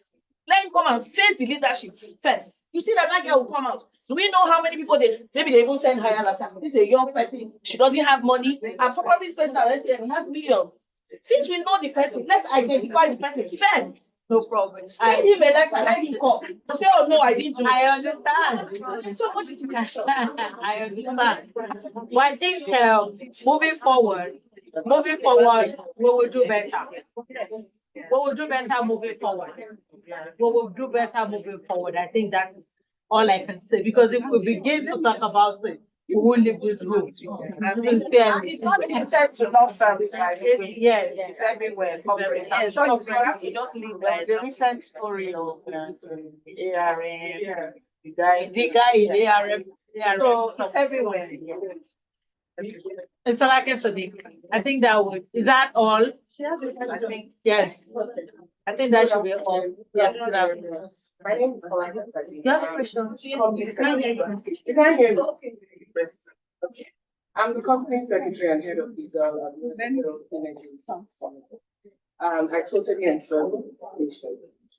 Now, talking from the corporate sector and being a company secretary, I've kind of seen a trend, and I don't know if that's your experience, where you find that being a company secretary is a blessing and sometimes feels like a curse. Because unlike other professions, whereby you find that even someone who didn't study what the core of the business is, whether it's marketing or whatever, can find themselves in certain leadership positions that seem to be that kind of is very difficult for lawyers to get. So you find a situation, you're the company secretary, you've done all the business, you've gone to Harvard, you've gone to MBA. But how many times do you hear the transition from a company secretary to a CEO, to the MD? And I feel that this is continuous. And I don't know what your thoughts are or what can be done about handling such issues. Okay, thank you so much. This is something that is very close to my heart, to be honest. And I think it's an Anglo-Dutch thing. you know. So if you work in those sort of companies, they look at legal as you are just an expert, just stay in your corner there, you know. But if you look at the US, for instance, it's not the case there. Their lawyers become CEOs depending on what you do. So, but what I see is that if that's your desire, you have to start on time, because when you are company secretary, legal advisor, and you have never done any corporate role, it's difficult for somebody to say, come and become CEO, come and even become an executive director. So at Unilever, I was appointed as an executive director, but it was like a first, no lawyer. You understand what I'm trying to say? So it took a lot of, maybe because I've been there for a bit, and also because I know the company in and out in a sense, and also because I don't only contribute on legal matters. So I tell them that at least I'm your consumer. Used to have more Sunlight, those were the things we're producing, toothpaste, all of those things are used in my house. So I can tell you some things that maybe the consumers will not tell you in the market, but I can tell you. Sometimes they want to short you to just keep to your legal, but you have to break that mold by at least once in a while, when the opportunity arises, you say something that makes them start looking at you differently. And if the opportunity is also for you to do another role that is not legal, then you have to take it. But if you don't do it, they won't just take you from being legal to see you. That's the truth. Because they believe that if you look at the business people that become CEO, they take them around the organization. You do supply chain, you do manufacturing, sometimes you do commercial. Sales is very big for them. So if you as a legal person, you opt to go and do a sales role, it begins to send a message to them. You understand?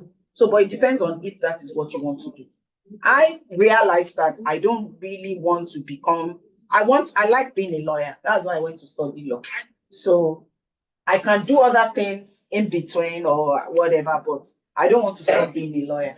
I don't want to stop being a lawyer, but I've just seen a lot of cases where after a while, they just retire the woman, despite the fact that this woman knows the business in and inside out. And I feel like I don't know how to. That inside out, you have to do a role.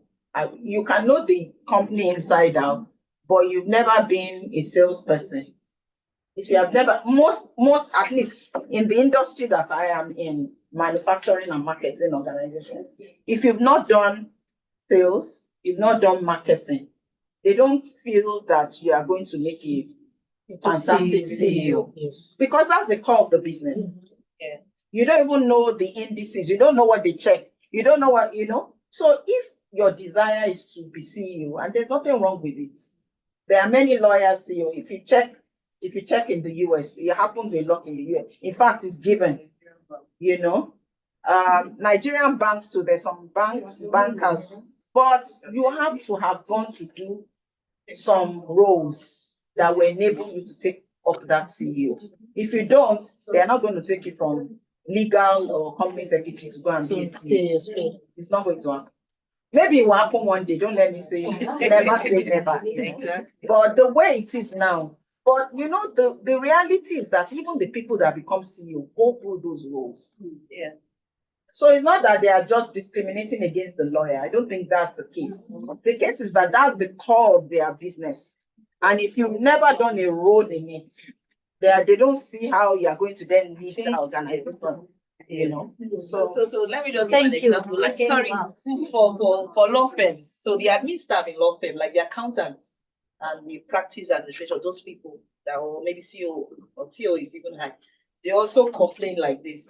So an accountant can be in a law firm for 20 years. So you see an associate become a senior associate and grows to become a partner. You are still there as the accountant. There's no role we can give you because you are not in that field.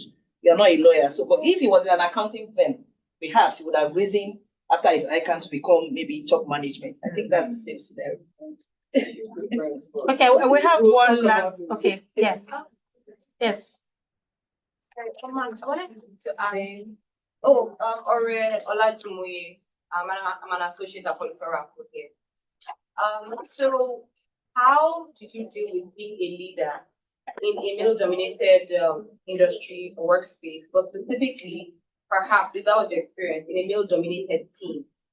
So where in your team, not just your office, your colleague, your workspace, in your specific team was primarily male-dominated, and maybe you weren't necessarily higher in terms of like maybe school level or age than most of those people. We have been around the same level. Some of them might have even been higher than you, even younger than you. How do you deal with that in terms of actually yourself hard and demanding and getting the respect that you deserve from them? So I think the first thing is that when I come to work every day, I'm not thinking that I'm female or male. You understand what I'm trying to say? Yes.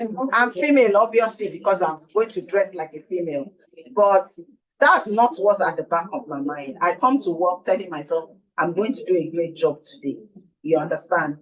And in the process of that, I deal with males, I deal with females. The industry where I am now, in fact, the management team that I work with, there are only 2 of us that are female in that team, and the others are men. So when we sit for our management meeting, there are only 2 female, myself and the HR director. You understand? But I don't wear that hat. I just wear the hat of a leader that I am, and I contribute as such. If I feel that people are, maybe there's some not so nice jokes or something, I can say, guys, there's a way I want them to say, guys, no, you can't be making fun of us here, or you can't be making this kind of jokes. That's the only time that I will remember that I am a female on that table. So it's really you. If you have it at the back of your mind that you are coming to behave like a female here today, but if you have it at the back of your mind, I'm just coming to do my role is to be an associate. I'm going to make a great associate, whether it's male or female, but I'm female, I'm going to make a great associate. I think that's it. That's the way I have navigated it. I'm sure there are other ways, but that's my own. Thank you so very much. Our time is my time. Sorry. We take more Q&A because we still have some awards that we want to give to the very members of sincerely of the Lagos chapter of the NDU network. They have done greatly well. When I say greatly well, I would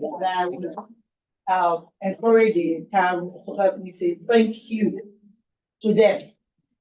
It's not all of, I cannot give awards to everybody, but to those who have been there for these 2 years, they have been. Yes. And I would like to use the opportunity to say big thank you to our discussant. Ademola, thank you so very much.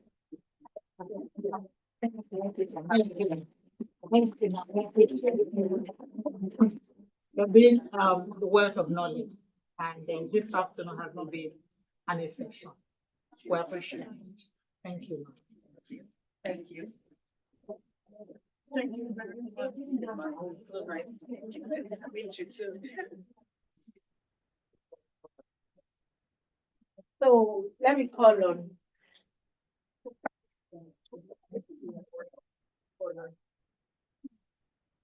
Okay. Prof, may you please help me with the award?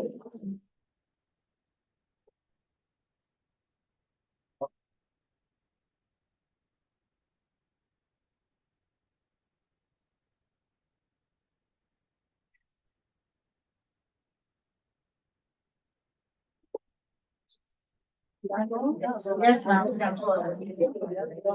May I please call on Mrs. Kelly?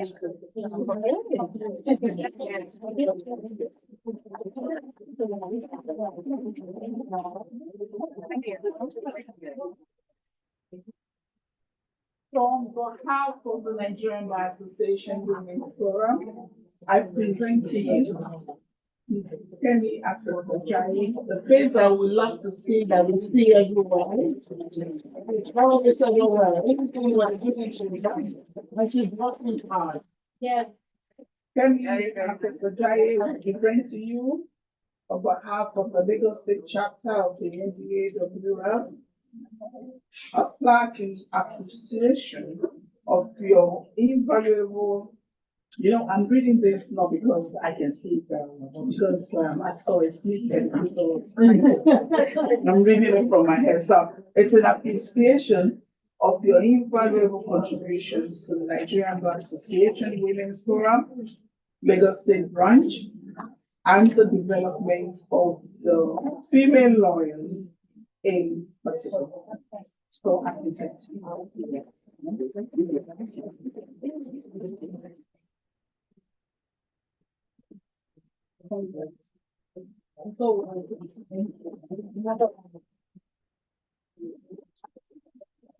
Yeah, please call on online day, one.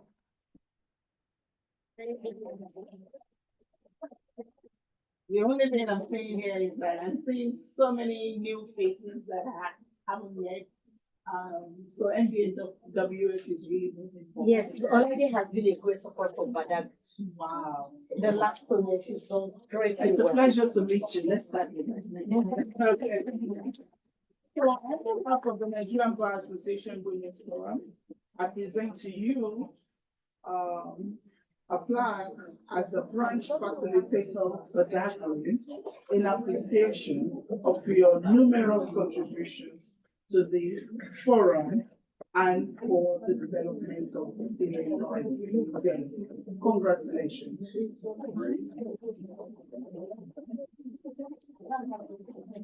Okay, one moment before you. Okay, may I also call upon Olushola Adeniro? That's the name of in all of the programs.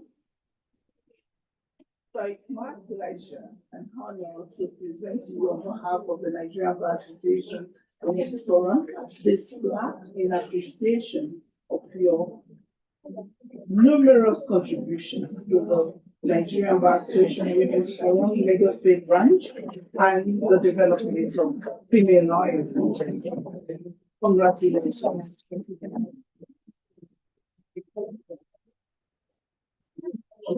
Okay, Sadimana, take this over. Take it.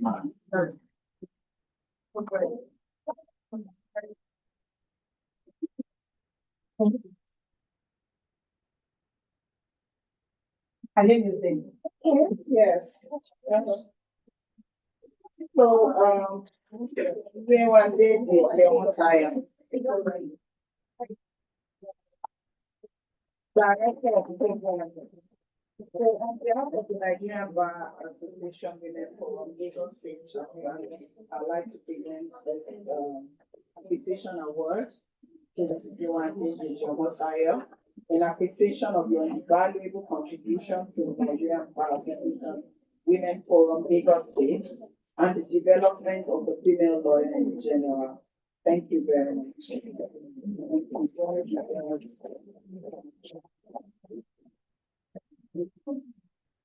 I don't think, do you know what the word is actually not wrong here? Ghanaians. They don't pass rubber. Oh, the global speaking on our behalf, but it's okay. It's not here. So, let's just go. Okay. The next one. Let's see that there are not four. Let's go. Okay.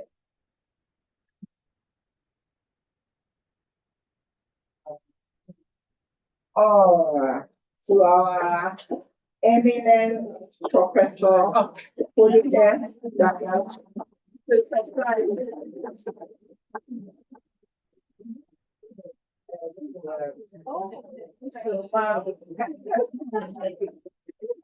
On behalf of the Nigerian Bar Association Women Forum Lagos State Chapter, we would like to present this award, appreciation award, in appreciation of your invaluable contributions to the Nigerian Bar Association Women Forum Lagos State and the development of the female lawyer in general. Thank you so much.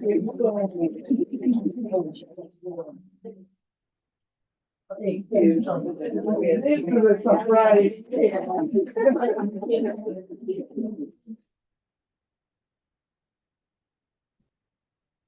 Thank you. Thank you, everybody.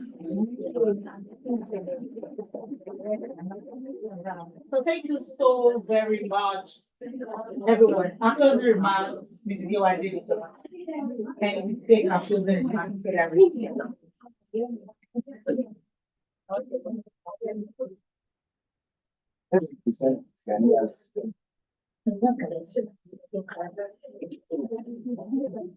Thank you. Good afternoon, everyone. Yes,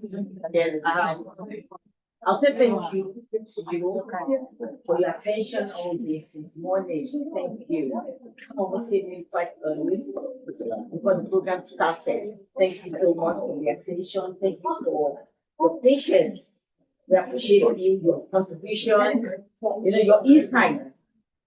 All summed up together to make this program a success. Thank you so very much. But before I wrap it up, I would like to just, take us back to the key points, the takeaways from this. Firstly, as Ademola said, we need to deal with bias. As women, we have bias ourselves, and we need to deal with that first. Be confident. She also said, dressing matters. Dress well. Anywhere you find yourself, well dressed. Important. They said we need to be able to discern and decide what is important to us. In taking decisions, they mentioned that regarding family and work, most of the time she had to sleep with her family because although there were times she would tell the children, sorry, I won't be able to attend and all that, but she got to the point that she wouldn't even blink an eye, just go for the family rather than going for the work. So we need to be able to understand what is important and take that decision. So we need to actively seek mentors. Another thing she told us to do. Cultivate relationships, cultivate ourselves. And then regarding career development, she said, she referred us to a book that we should read, Mindset. Yes, please, let's look for that. So she only said that, continuous education is key.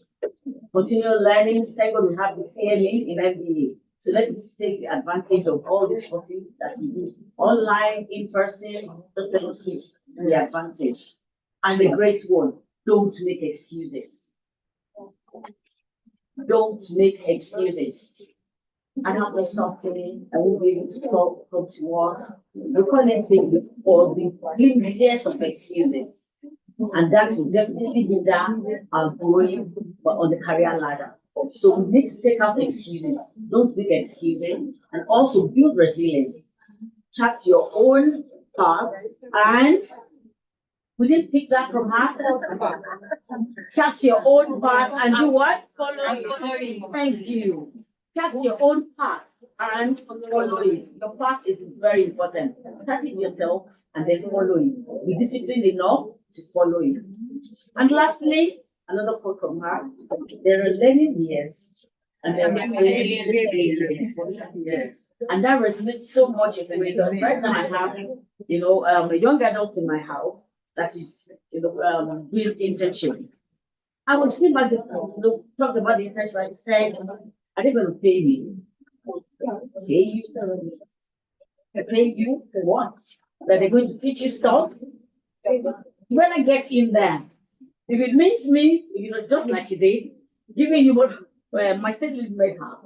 So I'll drop you off, pick you up. That is enough for you. But I expected them to pay you, you're not ready for it. So the first day, you had a great time. You go, oh, I don't think I'm liking it, they have good people there, and all of that.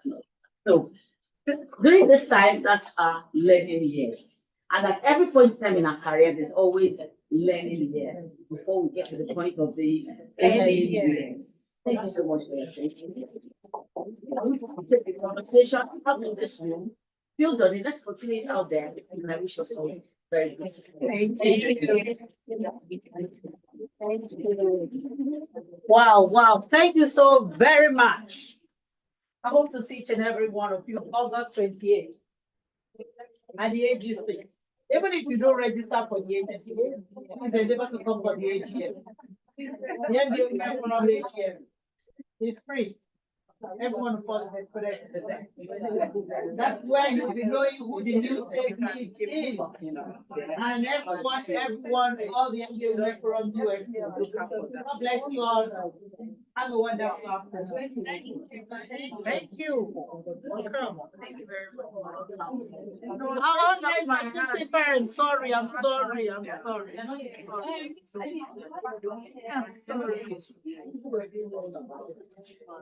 Our online participants, Ugochi Agala, thank you.